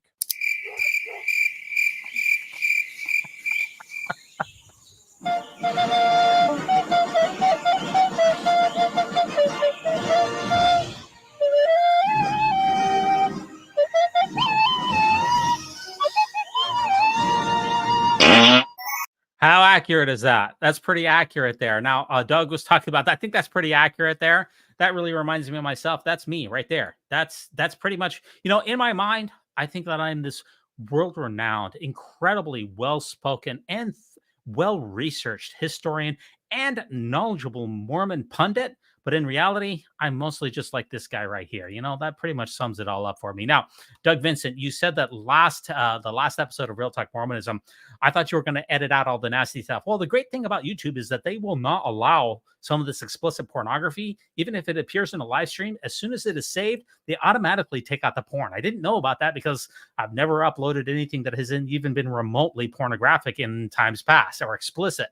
They got most of it, but I guess if you go back, and I'm talking to you, Mark Crispin, if you go back and look at it very carefully, you will see that a few things slip through. I'm just going to leave them in there as Easter eggs. I'm not going to censor it. If it's good with YouTube's terms of service, I'm going to keep it in there. You will find a couple of, I don't want to say juicy nuggets, but you will find some very disturbing things in that last one. But I think that pretty much sums up expectations versus reality there. And Doug, you are vice president of the Mormon News Roundup. Like I said, people want more Doug Vincent. That's one thing that people definitely want. He is an absolute silver fox, and he is the OG of Nashville, Tennessee Mormonism. No one is the king of Nashville Mormonism more than Doug Vincent. A couple of their videos here to take us out of here, folks. Let's Mormon apologists won't do pronouns. This is over there at the Cultural Hall. Let's see what's going on with one of my favorite sweet spirits out there, Jasmine Raplai from Scripture Central, who won't do pronouns. What's going on with Jasmine? Jasmine, say it isn't so. Records of the church reflect biological sex at birth. If someone has a preferred name, it can be notated on the membership record. However, the church is not dictating how preferred names or pronouns should be used. That's left up to the individual, the family members, the church members. What could possibly go wrong? If someone really wants me to call them a certain name that is an opposite gender name, I'll do it. But I will not call an individual, a trans individual, by a different pronoun than what their biological sex is. I will not do that. Now, Coach did a full video on that, and we have the Mormon Church now, and also their apologists, some people like Greg Mattson, who runs the Quick Media channel over there, who I've had on the Mormon News Roundup, by the way, 2 times. And as far as Greg is concerned, if you really want the best Old Testament teacher in the entire church, I think Greg Mattson is your man, because his Old Testament Sunday school lessons are absolutely fantastic. When he leaves the gender identity stuff and the activism out, he can be the best gospel doctrine teacher in the world. And that's the reason that he makes over $100,000 a year on his YouTube channel and between his particular site.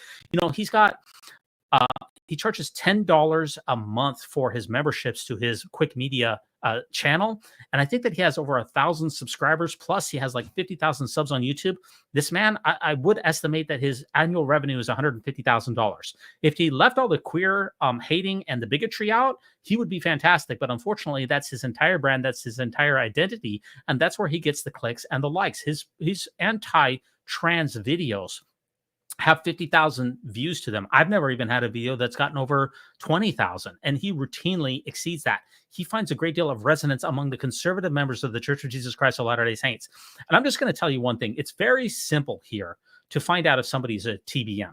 You just need to ask somebody one question, and you will find out if they're a true believing member. For those of you who are not familiar with that, a true believing member, TBM, or a true believing Mormon. If they answer this question yes, then they are a TBM. If they answer it with anything other than a yes, they are not. And I will give you that one question right now. The question that you need to ask someone is homosexual activity an abomination? If you ask them that question and they're a yes, they're a TBM. If they answer it with anything else, they're not. That's just my litmus test here. So what can I tell you? But I do like what Culture's putting out there. And, we talked about this on the Mormon News Roundup, actually, with Abby in our last episode here. And it talked about how bathroom guards are needed for trans members of the church. That is an absolute shocking surprise. But before I get to that video, when it comes to the pronouns and the usage of people's pronouns, what's amusing, or I guess ironic, is that people like Greg and people like Jacob Hansen, who refuse to use other people's preferred pronouns because they think that that's somehow being deceitful and they're not being true to themselves, I think it's a bad argument. But what especially makes it very hypocritical is that these individuals will bristle if you call them a Mormon.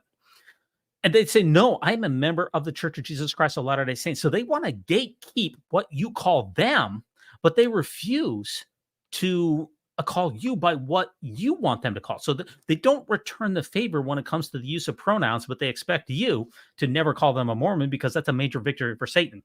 The hypocrisy here is quite thick. Now, regarding the transgender pronouns here, we covered this with Abby, who was fantastic on this episode. Really, Abby Hansen is an incredible star.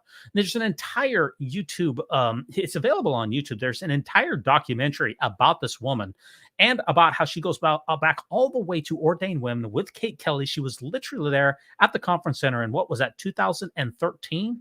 I believe it was 2013. But she talks about how bathroom guards are needed for members of the church now. Tell me it isn't so. It's such a small thing to do, to use someone's preferred pronouns. Probably the most controversial aspect of all of this is the church's policy that says that bathroom guards are needed for trans persons at church. This is unbelievable. Let's hear about that. Or one that corresponds to the individual's feeling of their inner sense of gender, with a trusted person ensuring that others are not using the restroom at the same time. That seems reasonable to me. That's very reasonable. Have someone stand outside the door and say, hey, someone is in here that identifies as a woman. He's actually a man. I'm just here to let you know this. You may want to use a different restroom, or you can wait. Do transgender members of the church, do they need bathroom guards to keep everyone safe? No, and I think slightly past this on the clip, he had said, this is totally reasonable. And I'm like, it's not, it's cruel. It's not reasonable. I'm never going to convince him, and he's never going to convince me. We see things very differently. But not only want sex, but... Sorry, I didn't get to that video in time. Yeah, I mean, Abby brings up an absolutely tremendous point here. A couple of other videos to take us out on here. I guess I'm just giving it to you fast and furious. Is the PR Nightmare. I released this video just a couple of days ago, and this is for members first. So if you join the Mormon News Roundup channel, by the way, if you can hit the like, hit the subscription, I'd greatly appreciate it. That goes a long way. You can leave a comment in the regular comment section. That also goes a long way, not just in the live chat, but leave an actual comment. That also helps out a great deal. We want to get this channel up over 10,000 subscribers in the next year. I don't know if that can be accomplished because I'm only gaining subs at around 200 a month, but maybe if you guys help me out, we can do it a little bit more. Now, we have a couple of members only videos that if you join the membership on the YouTube channel, you can get free access to early membership. In fact, that also goes with Patreon. We release all of our full episodes onto Patreon ad free, and you can be the first person to get them, or you can join on the YouTube channel and you get access to members only videos, and you also get the first look on it. But this brings us back to the PR Nightmare here. And if you go back here in this video, we delve into the LDS Church's stance on the Respect for Marriage Act, also known as RFMA, discussing its potential implications and the heated debate it has sparked within the community here. It was a thunderbolt when the church, endorsed this gay marriage bill, and it really left a lot of people puzzled. And Dallin Oaks had to then go back and clarify that the church has supposedly not changed positions, even though it appears that they had. Let's check out this video. How the intersection of religion and rights can shape societal norms and laws. This is particularly interesting when it comes to the topic of same-sex unions and religious institutions. Today, we delve into the intricacies of this complex issue by examining the involvement of the Church of Jesus Christ of Latter-day Saints, or the LDS Church, in the Respect for Marriage Act. Our story begins in the year 2022. On November 16th of that year, the LDS Church publicly supported the Respect for Marriage Act. This was a significant bill that recognized same-sex unions. The bill was passed by the Senate, marking a milestone in the history of same-sex marriage rights. Interestingly, the bill includes exemptions for non-profit educational institutions and agencies. It specifically excludes protection for polygamy, another area of interest when discussing the LDS Church. The support from the LDS Church came with a clear statement. Despite their endorsement of the bill, they emphasized their unchanged doctrine of marriage being between a man and a woman. The LDS Church's involvement sparked a heated debate among its members and observers. Two Utah senators, Mitt Romney and Mike Lee, who are also members of the LDS Church, had differing opinions on the bill. Senator Romney supported the bill, while Senator Lee opposed it. This divergence in viewpoints among members of the same church adds another layer of complexity to the issue. The LDS Church's support for the Respect for Marriage Act, while maintaining its traditional definition of marriage, highlights the nuanced approach it has taken in navigating the intersection of religious beliefs and societal changes. This delicate balance is a testament to the ongoing evolution of attitudes and beliefs about same-sex unions within religious institutions. Now, just real quick here, we did a Mormon Leaks video where we reviewed when the church was being briefed after the fallout of Proposition 8 at church headquarters. And at the time, President Packer, who was the president of the Quorum of the 12 until, I believe, 2015, said that the church will never, ever change its stance on LGBTQ members. But look at this headline right here. Packer is apparently rolling in his grave because LDS Church supports gay marriage bill. Oops, Packer got it wrong, along with so many other things that Packer was wrong on. To summarize, we've discussed the LDS Church's involvement in the Respect for Marriage Act in 2022. We've explored how the church publicly supported the bill while emphasizing its unchanged doctrine of marriage between a man and a woman. We've also noted the differing views among LDS Church members, particularly between Utah Senators Mitt Romney and Mike Lee. Notice that Mitt Romney does not toe the church's line on the legislation. The church came out in favor of this, but Mitt Romney said, I'm not in favor of it. Mitt Romney, whatever you will say about Mitt Romney, and people questioned him, especially back in 2012, which was nicknamed the Mormon moment, which is when he became very close to becoming the president of the United States when he was the Republican nominee. And they questioned him on the fact that he had sworn oaths in the temple with regards to giving all of his times, talents, possessions to the Church of Jesus Christ of Latter-day Saints. And they said, how can you have that kind of an allegiance to a church and be president of the United States? Isn't there an incongruity there? And what Mitt Romney basically said is, I'm not going to talk about that. And so people question that. Well, what we've seen, it seems, is that, and again, this is the reason that I am a Mitt Romney fan, is that he was not a stooge for the church, unlike Senator Gordon Smith and Senator Lee, who were stooges for the church. Mitt Romney appears to do generally what is right and let the consequence follow, regardless of what the church stooges at headquarters tell him to do. That's why I'm a Mitt Romney fan, and I will continue to probably be so. In essence, we've delved into the complexities and nuances of the intersection of religious institutions and same-sex unions. This exploration of the LDS Church's involvement in the Respect for Marriage Act underscores the fascinating dynamic between religion and rights. It serves as a reminder that the dialogue on same-sex unions within religious institutions is far from over. As societal attitudes continue to evolve, so too will the conversation within these institutions. It's a story that continues to unfold, and one that we will undoubtedly revisit in the future. I want you to get married. I want you to have 9 children. And if you only spend 5 minutes a day with each kid, that's 45 minutes. And I'd at least have time to go out and get a massage or something. Woody always stood on the court. I'd at least have time to go out and get a massage or something. I do always like the end of the jokes. Hey, Johnny, welcome to the program. Appreciate you being here, even though you're not a big-time OG Mormon. That's okay. We try to break things down for you. And by the way, Johnny, did you watch the Trent Horn and Jacob Hansen debate? Because that was a Catholic versus a Mormon. Be very interested to hear your thoughts about that. Other Chief said, yes, Mitt Romney is the father of Obamacare. He's the one in Massachusetts who basically closed, as they say, closed the gap. Sorry. And he made it so that people of almost any income status in Massachusetts would have access to general health care, not just emergency services, but actually preventative medicine. And he did that in a very cost-effective manner, as I might say is a significant contrast to what Obamacare is, which is driving up the deficit. Once again, Mitt Romney did things right. That's all I can say about that. Now, I'm going to get a lot of haters out there because obviously a lot of people don't like Mitt Romney. What can I tell you? Okay, so a couple last things here. I wanted this is really one of my favorite channels of all time here, and this is really I guess I'm running through some of my favorite channels here. So this is Jay Schneider here, who puts together a lot of very interesting theistic videos, which kind of shows the bizarre beliefs that a lot of theists have here. I really, really like it. Let's watch a couple of his. I've got a couple of other things to take us out of here, which should be interesting here. So let me play some of this. Stephen Fry eviscerates God. He's the famous openly gay man but I don't know that much more about him other than he's gay. Sorry, I don't really know that much about him. I believe he's a philosopher, but I don't know that for certainty. Maybe you can help me in the chat. Bone cancer in children? What's that about? How dare you? How dare you create a world in which there is such misery that is not our fault? It's not right. It's utterly, utterly evil. Why should I respect a capricious, mean-minded, stupid God who creates a world which is so full of injustice and pain? That's what I'd say. And you think you're going to get in on that? But I wouldn't want to. I wouldn't want to get in on his terms.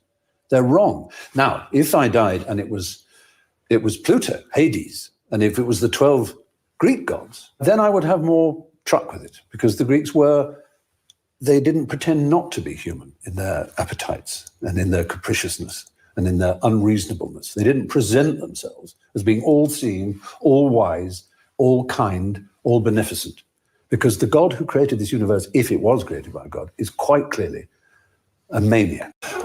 Yeah, he brings up an absolutely excellent point, and I will just add two things onto there. So, the argument that a lot of people put out with a problem, the so-called problem of evil, is that, God has to permit suffering on this planet, or we'll call it suffering here, in order to have a greater good, and that he can't impugn upon thinking agents and their agency. But that argument really falls flat when you think about two other things. And that's number one is the problem of suffering in animals. See, most religions don't say that animals have a soul or that they really are thinking agents. They basically mostly are on instinct. So how can you explain the absolute immense amount of animal suffering on this planet? And remember, animals have been around. Human life emerged on this planet 4 billion years ago. And the Darwinian selection, natural selection by Darwinian means is one of the most ruthless ways that you could possibly engineer, if this was engineered for human and animal suffering. How can that be explained? Because you can't say that that's for a greater good. I mean, think back to, 10 million years ago, some elephant and some, you have an elephant mother, and then you have an elephant who is sitting there, a little baby who's dying of starvation. He's slowly dying of starvation. How can that possibly be used to say that that is good for humans, since humans didn't emerge until just a couple 100,000 years ago? What about that elephant suffering? Why would a loving God engineer animal suffering in particular?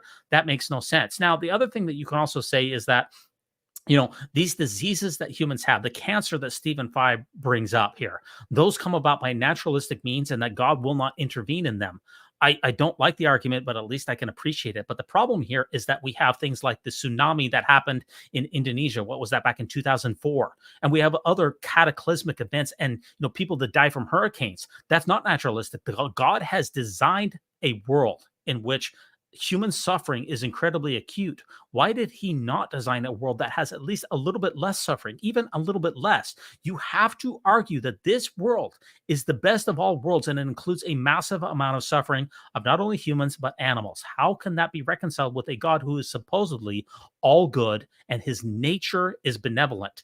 That is one of the most bizarre conundrums that theists really have to grapple with. Luckily, as a naturalist, I don't have to come up with any such nonsensical explanations. Okay, here's another video here. Christopher Hitchens on religion is the favorite toy. Justify wanting to take something away that gives meaning to 95% of the American people and replace it with something that gives meaning to just 5% of the American people. That's a very good question. The latest statistics show that only 4% of people in the United States actually identify as atheists. Only 4%. That's so incredibly low. This is an incredible minority. Now, the rise of the religious nuns is upon us. And now I believe that the statistics show that about 20% of people in the United States don't affiliate with any religion whatsoever, and they're considered a NONE. But few of them identify as atheists. Atheists are still one of the most significant minorities in the entire United States. Now, obviously, if you think about Buddhism, that's a major religion that could be considered atheistic as well. So outside of the United States, atheism certainly is more common, but it's not definitely in our society. Let's see how Christopher Hitchens handles this, because, the argument here, and you get this from people like Ward Radio and Cardin Ellis, is that you're taking away something from someone that gives them meaning. Why would you want to do that? They find great meaning in these particular sacraments, in the community, in the knowledge, or at least the belief that they will be with their loved ones in the afterlife. Only a cruel person would take that away from someone. I heard that criticism to me by Cardin Ellis. You're being cruel if you tell people that the truth claims of the church that you haven't found resonance with the supernatural claims of the church. That's cruel because you're breaking up families. Let's see how Christopher Hitchens answers this, and maybe I will as well. Well, what an incredibly stupid question. First,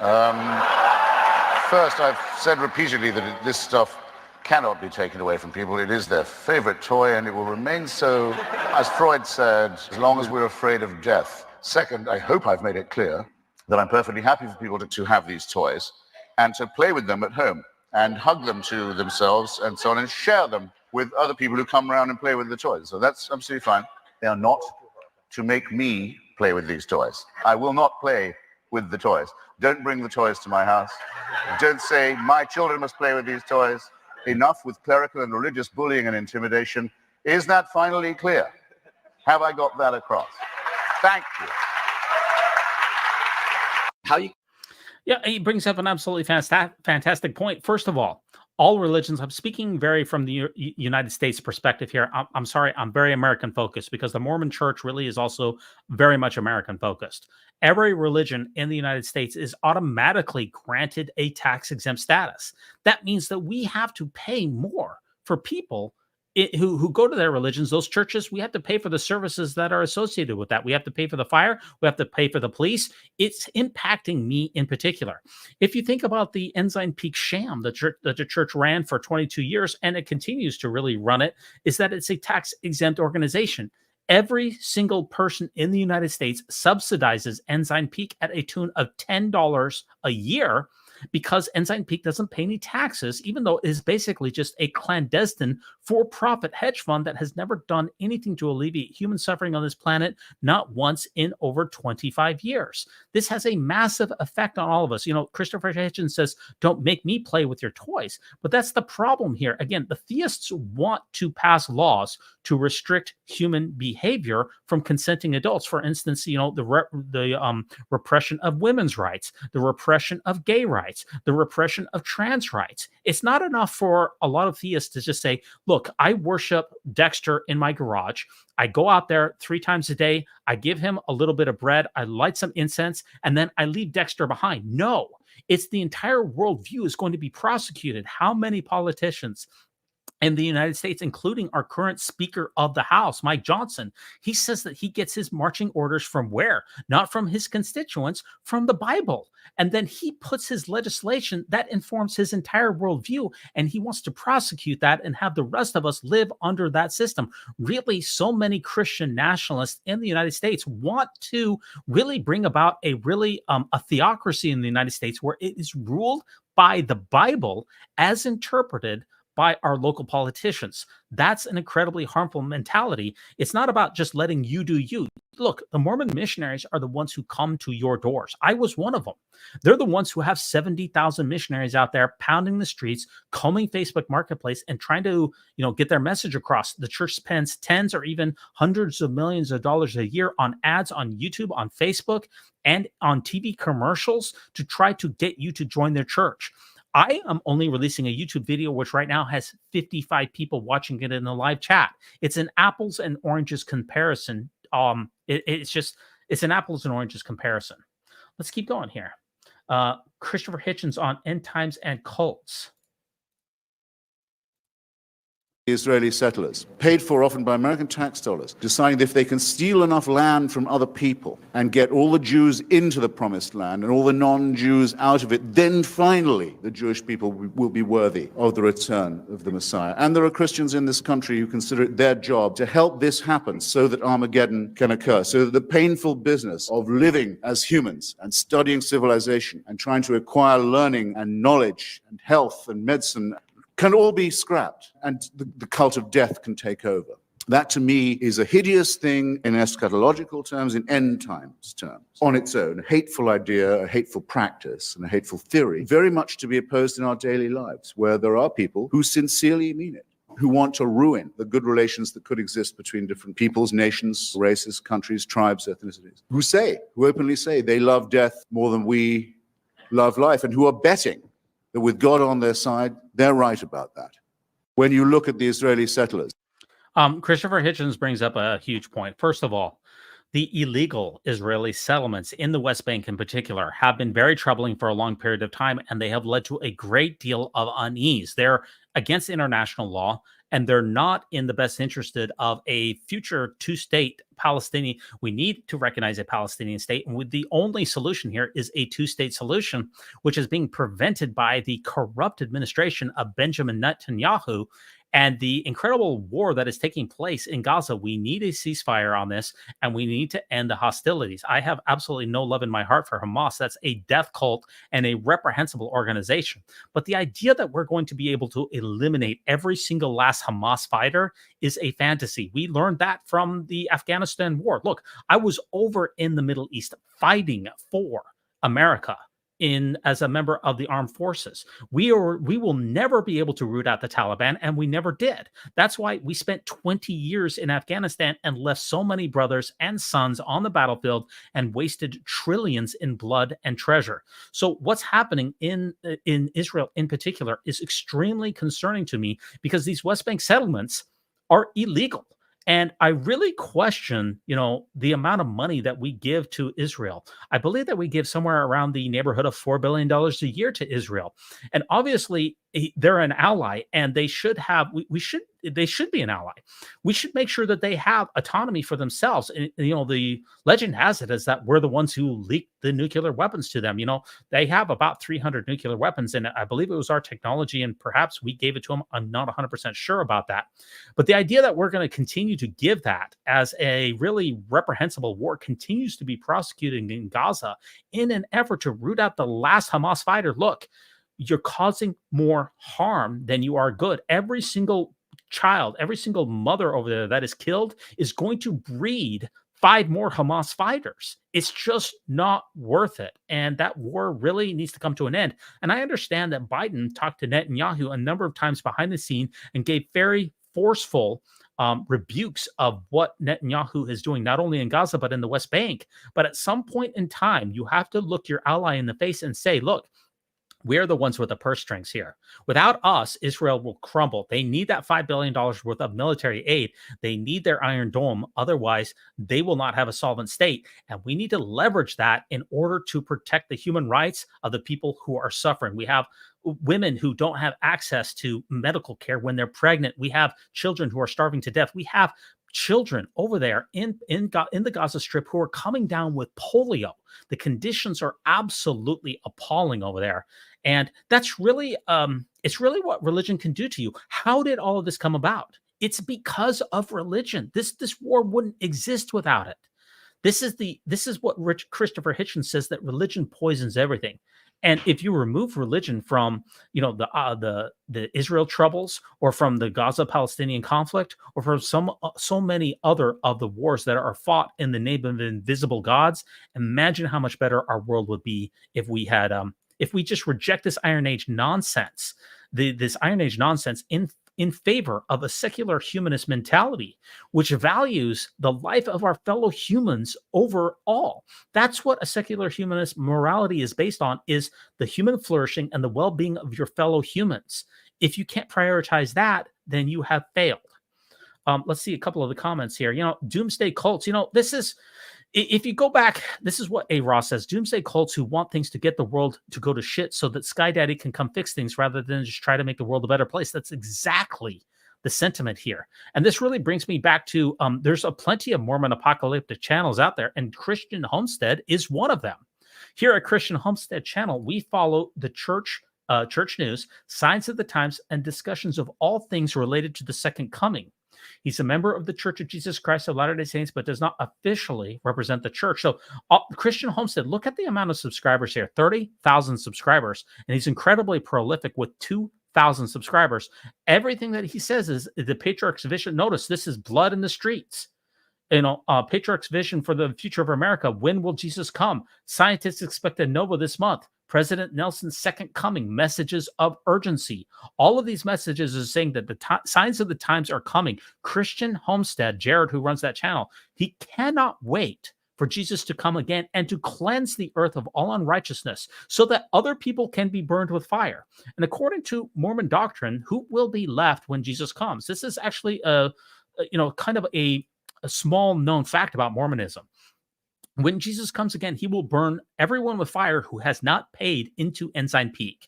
If you have not paid tithing to the corporation of the President of the Church of Jesus Christ of Latter-day Saints, when Jesus comes again, you will be burned. Now, people who are left behind are not only going to be Mormons, but it also is going to be terrestrial folks. You don't have to be a Mormon to survive Jesus' second coming, according to church theology and doctrine. There will be terrestrial folks on this planet at that time. And, the estimates are that there's only going to be maybe 4 or 5 million active Mormons at any given time in the future, because the Mormon shrivel is real. And the sociological studies say that the church will never, ever, doesn't matter how many people are born onto this planet. It doesn't matter if there's 20 billion humans on this planet. The church will never eclipse 5 million active members of the church because of the rise of secularization. But people like Christian Homestead here, who are yearning to bring about the end of times, they, of course, don't give a fig about the consequences of things like global warming, because Jesus is supposed to be coming really soon. So we don't need to take care of the planet. We don't need to be stewards, because we're looking for signs of the times, and Jesus is going to come any day. This is an incredibly harmful mentality, which leads to a lot of wasted time and pain and suffering on this planet. So end timers, that's terrible. 2 more clips here from, again, one of my favorite sources out there, which is Jay Schneider here. He has a lot of good videos here. Let me see if there's any content here. We are now over 30,000 per citizen of Israel, total aid divided by current population. That is absolutely shocking, honestly, Howie. I mean, that's a lot of money. Obviously, the United States has a lot of money, but we also I believe our current national deficit is somewhere around $35 trillion. Just servicing our national debt in the United States is taking up, 25% of our total GDP, of our total budget? Maybe not GDP is the wrong word, but it's out of control. It's over about 125% of our GDP is our national deficit. We don't have the money to continue to prop up corrupt politicians like Benjamin Netanyahu, who needs to have resigned immediately for all of his ridiculous power-hungry tyranny. Also, the fact that he's been under corruption trial, and the fact that he absolutely dropped the ball on October 6th.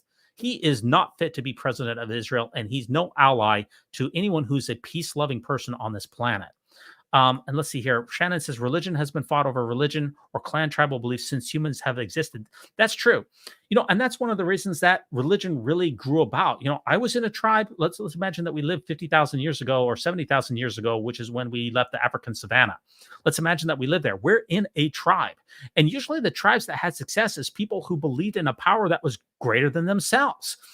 They bought into a tribalistic mentality, and that's how religion was born. And the tribes that had a greater narrative saying, if you sacrifice yourself to an invisible deity or to your ancestors, then that will perpetuate the tribe. Those are the tribes that succeeded.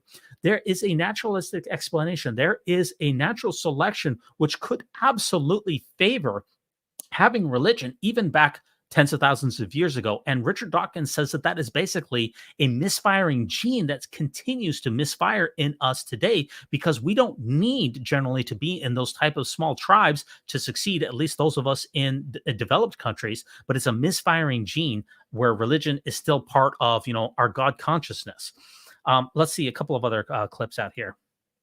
In the Islamic tradition, it's a sin. Okay, now here's an idea of why common sense should tell you that Islam, like many other religions, is not common sense. Homosexuality is perfectly natural. In all animal species, almost, it's natural. It occurs with a 10% frequency. In fact, there are good evolutionary reasons for homosexuality. Why would a God who thought it was a sin make it natural among all species? I don't think the sheep, by the way, which 10% of sheep are long-term homosexual relationships. Okay? Why would a God who thought it was a sin create sheep who don't have a soul, who aren't able to think about it, be homosexual? That's the kind of nonsense that we have to ask. And the only way we can determine if it's nonsense is by looking at the world around us, not by deducing it, not by listening to the words of ignorant individuals and Iron Age peasants who didn't even know the earth orbited the sun. Wisdom and learning comes from observing the world around us. And we shouldn't take our wisdom from people who didn't even understand the way the world worked. Thank you. Yeah, I love how Lawrence Krauss brings that up. Ignorant Iron Age peasants. They had no understanding of what a secular humanist views as the human flourishing. How can anyone say that that what is done between between consenting adults is wrong? Only by appealing to dogma.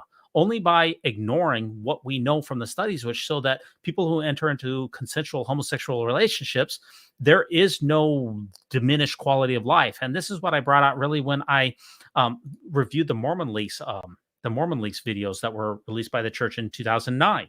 They were saying that if we legalize same-sex marriage, that would be the end of times, that would bring about cataclysms, and that would be the ruining of morality for the children involved and the upending of society, and would bring about the end of times and an apocalyptic and an earth apocalyptic doomsday scenario. But what's happened since Oprafel was passed? What have we seen? We've seen absolutely no change in society whatsoever. The children who are born to homosexual parents have the same or even better life outcomes as others. So what is the argument? The only argument here that can be appealed to is what is written in your Iron Age informed holy book. And there is absolutely no good reason to appeal to anyone's holy book to govern our human behavior in 2024, since all evidence to the contrary shows that homosexual consenting relationships are perfectly healthy. And of course, Lawrence Krauss brings up the very important point here of why is it so common in mammalian species in general that across the board, 10% of mammals exhibit homosexual behavior, often among the male members of it. Why would again, this goes back to the nature of the character of God. Why would a loving God produce consign somebody to a homosexual behavior which he has supposedly condemned? How does that rationally make any sense? And of course, Mormons try to justify this by saying, well, we all have our trials. In fact, Cardin Ellis on the Jubilee debate said, well, it's just one of those trials. That doesn't make any sense. We know that it's so bad on so many levels. I don't want to talk about it anymore because honestly, it upsets me quite a bit. Okay, now we have a couple last things to get through here. I appeared on the, if you don't follow Porch Time over there, they only have 351 subscribers over there on Porch Time. So I guess this is the only podcast that's doing better than them. But apparently I appeared on Porch Time, and I'm going to cue that clip up here and get your reaction to Jared, Chris Hansen, who runs Porch Time. We have Jared over here, and then we also have Flip here in the middle. They are going to be breaking down, they're debunking my views on transgenderism. And let's see what they have to say about the Mormon News Roundup here. It's a brief clip here, which I haven't really reviewed in total, but let's see what those guys are doing over there on Porch Time. Shout out to Chris Hanna. Ambush him? Of course, censor it, But like, yeah, that happened. Like, and that was one of my rules as a missionary. Like, I don't do the ambush thing. Oh, I was strict on that too. Like when I first arrived in Brazil, I hated my mission president's wife so much. We arrive in Brazil, and we're going to this place to get our IDs printed out. We got to take our pictures, and we're waiting. Take the same sort. I guess my face appeared, but they don't get into my content here and just a little bit here. I think this is about the right clip here. Sorry about that. Minute 128. Flip said they're trying to if it's evangelical or not. They even joke that they're evangelical right here. You can interact with your humble hosts, and we're going to give you 10 options. Abby, if you'd be the first person to take our poll, we'd be very grateful for that. And what's option number 1? It's the perfect way to convert your friends to feminism without leaving the comfort of your couch. Talking about the blog, of course, there is a print magazine and there is a blog. So, oh my gosh. Convert your friends. Convert your friends into this thing. What do you mean convert? Like, you convert people to like Newton's laws of gravity? Like, you convert people to calculus? you convert people into like, reading Huckleberry Finn. What? Like, I no, if you have do. to convert somebody. Oh. Look, I think this is getting meta. So I'm on the screen, they're reacting to me, and I'm reacting to their reaction. This is certainly getting very meta here, Jingleberries. What I think the Porch Time doesn't really realize is that the Mormon News Roundup poll of the week is literally just a joke poll that we don't take very seriously. I don't think these guys really think about that. So they're critiquing my poll of the week, and they're taking it like we're serious. We're not serious about the poll, guys. Come on. I have evangelized for Huck Finn more than I ever did for the Book of Mormon.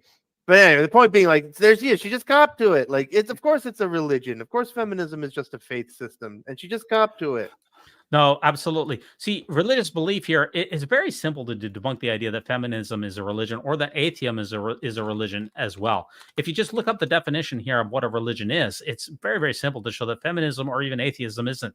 It's a particular system of faith and worship, a pursuit of interest to which someone ascribes supreme importance. Well, actually, that actually meets, but this is the better here. A belief in the worship of a superhuman power or powers, something that concerns the afterlife. Feminism has absolutely nothing to do with the afterlife. Feminism doesn't worship anyone or anything, and neither does atheism. And as far as taking things on faith, look, faith is the excuse that people give when they don't have a reason. And my understanding is that feminism doesn't take anything on faith, and I absolutely do not take anything on faith whatsoever. I reject faith in every aspect of it because it is literally the most dishonest position that a person can possibly have. It's believing things for no good reason, and it is despite evidence. So no, if it's not a religion, feminism is not a religion. The lack of belief is not a belief, and that is what Flip fails to understand here. I do like his moniker though, not qualified to debate Jacob. That's pretty good, Flip. But she also says that you should understand that feminism is the best way to understand transgenderism. And I'm sure she knows plenty well, but I would hate to introduce you to the TERFs, lady. The TERFs are 10 times meaner about this stuff than we will ever be. The real. Is she about to invoke the no true Scotsman fallacy? Yeah, no true feminist. No true feminist could. Yeah. She says it's the best way to understand feminism is through queer intersectionality. Yeah. I would say that that's not a no true Scotsman fallacy. If you say you can't be a good feminist without taking the transgender portion into your feminism, I would agree that that's a no true Scotsman. But what she said is that it's the best way to do it, not the only way. I think that that's no true Scotsman says that you're not a Scotsman if you don't think like I do. What she's saying is that's the best way to approach it. If that's not a no true Scotsman fallacy. That's things like, despite all of our toxic masculinity, we'll never have just the pure meanness of a bull dyke lesbian. Yeah. Let me see if I find it. I really don't think Abby Hansen here is a mean. If you've watched any of her content whatsoever, she's an incredibly charitable and kind person. She's not a mean person whatsoever in any ways. Transgender issues are a feminist issue first and foremost because the church operates on a binary where there's male and there's female, and men and women have very specific different gender roles. So people who are transgender or queer or anything other than straight cisgender married man and women messes with that structure. And if you are a woman who wants to dismantle the patriarchy, the best thing you can do is support your trans and gay and non-binary friends because I say we start giving all the separatists their own land. Like we should just, I'm not even kidding you. I'm like, you guys can have the Black Hebrew Israelite guys, the Black separatists. You guys can have Nebraska. The feminists that think that they'd live in a utopia. You guys can have Kansas, like strict borders, never the twain shall meet, all this. And to just see how it goes, it'll probably collapse the whole fucking world, but at least I'll be right. She kicks it off by talking about like the Mormons have this idea that there are males and females and that's a binary. Yeah, they absolutely definitely do. The Church Handbook of Instruction says that there's basically only two sexes and that gender conforms to sex. That's absolutely true. This Mormon idea, like their idea that like Native Americans are descended from Israelites or that Jesus came to America. It's a Mormon idea. Like, no, that's reality. Like, no, that's biology, lady. Like, no, gender, sex is a binary, you know? And like, it's just. Well, I'm not an expert in this field by any stretch of the imagination. And I don't know how many sexes there are, to be honest with you. I think that the vast majority of people fall into two sexes. I think 99% of people fall into two sexes, male and female. There's absolutely an intersex population. There's no doubt about that. I believe that gender is separate from sex, and that is a difference from the church. And the church clarified that not only from the proclamation of the family, but then they clarified it in the General Handbook of Instruction, which says that gender is defined as biological sex at birth. So that is the difference that I have between what Flip is espousing and what the church is espousing. The way she smuggles that in is so like just sneaky and gross. When's the last time you heard somebody say, nobody's saying that sex isn't binary, we're talking about gender? Do you remember that used to be a talking point? Yeah, I did it. Yeah. No, yeah, exactly. Now it's every argument I get in. They're like, oh, you're too simplistic if you think that sex is just a binary. Those silly Mormons and their weird belief that sex is binary. We could introduce you to many a J.K. Rowlings out there. You know, the European government wants to arrest J.K. Rowling for her Twitter stuff these days. But this lady right here. Well, I guess that's all I got on porch time here. Now, talking about a couple last things that I am thinking about doing here. I'm going to be wrapping this up in extremely short order here. If you missed my 28-day fasting journey, my transformation story, where I had no food for 28 days. Boy, look at my face there, folks. Look how thin I look. Look how good that I look. I need a thumbs up, please. Look how good I look. It's all going to be downhill from here. But this was a couple of months ago where I fasted for 28 days in a row. No food for 4 weeks. This was an insane challenge. And it was really a life-changing event here. I am thinking about topping that, honestly. For the memes here, also for my own health here. I am thinking about doing a Jesus fast. And of course, this is where we get, I believe in all of the synoptic gospels, where Jesus fasted for 40 days. And if I can do 28 days, then what is stopping me from doing 40 days? And that's an insane challenge. I am thinking about doing it. I don't know if I can, but I'm thinking about doing that with a live stream every night. I don't want to turn this channel into a fasting channel, but that is something that I am contemplating doing. So you let me know if you think that that is a good idea. So, but I do miss, look at that look there, man. Look, I look really good there. This was a really good video, but I am honestly extremely disappointed about how many views this got, because this was unprecedented, man. I mean, this was a 28-day fasting journey. There's only a few videos out there of people who have done that much fasting, and I am disappointed that this did not get to more views than what it had. But again, I documented it, and it's pretty good. It even has some jokes in it. It's got the transformation journey in there. I'm bummed that it didn't get more than it did, because honestly, I fasted for 651 hours. I did not eat any food at all during that entire time frame. And yet it only has like 1,500. So it only has like 1,500 views, where some of the other bigger fasting videos out there, they have even hundreds of thousands or millions. I thought that this was my time to go global. I guess it wasn't. That's a major bummer. Now, the last thing that I'm going to do to take you out of there is just give you a sneak peek, because we are thinking about doing, again, with the Jacob Horn debate here. I'll just give you a small sneak peek here. And somebody said, talk to a doctor beforehand. Look, I've already done a 28-day fast. I have done multiple week-long fasts. I know absolutely what I am capable of doing, and I know how to do it. If I can do 28, then there's absolutely no reason that I cannot do 40. I don't need to talk to a doctor. I already know that I can do it. And I know if I need to give it up, I will stop in the middle of the fast. Yes, that is Wild Earth Lair. Yes, it was wild. And the fact that I didn't get that many views on it is a bit of a bummer. So I was doing it for the views, but I didn't get them. But life isn't about the views. So what can I say? Queen Bee says, that sounds like torture. It was immense, an incredible amount of suffering. It was suffering, the likes of which that I have never felt before. It really got me to be in touch with who I was as a person. And you really focus your mind when you don't eat anything for 651 hours. It was absolutely insane. So I'm thinking about doing a 40-day fast. Let me know if you think that I should. I am contemplating it. I don't know if I can. I mean, that's a long time, but Unfortunately, I've lost a lot of the gains that I got from that fast. So you can always get them back, though. You can always fast again. Now, the Trent Horn debate here, review by Dives, and I'm letting the cat out of the bag. I'm hoping to do this review with Colby Reddish, the Jacob Hansen and Trent Horn debate. It's going to be crazy. Somebody says here, ask a healthcare provider, be careful. Look, I've done 28 days and I had I understand people out there. I really appreciate the sentiment here. Look, I did 28 days and I did not have one negative repercussion whatsoever. The human body is incredibly designed for fasting. 40 days is a challenge. That's why I'm contemplating it. I'm certainly capable of doing it. And you can see that I am much heavier than I am in that video. It's certainly possible here. Prepare for visions if you do a 40-day fast. It will be life-changing. There's no doubt about it. Okay, our last topic here is the background on the debate here. I am thinking about doing a review here with Colby Reddish on the Jacob Hansen debate.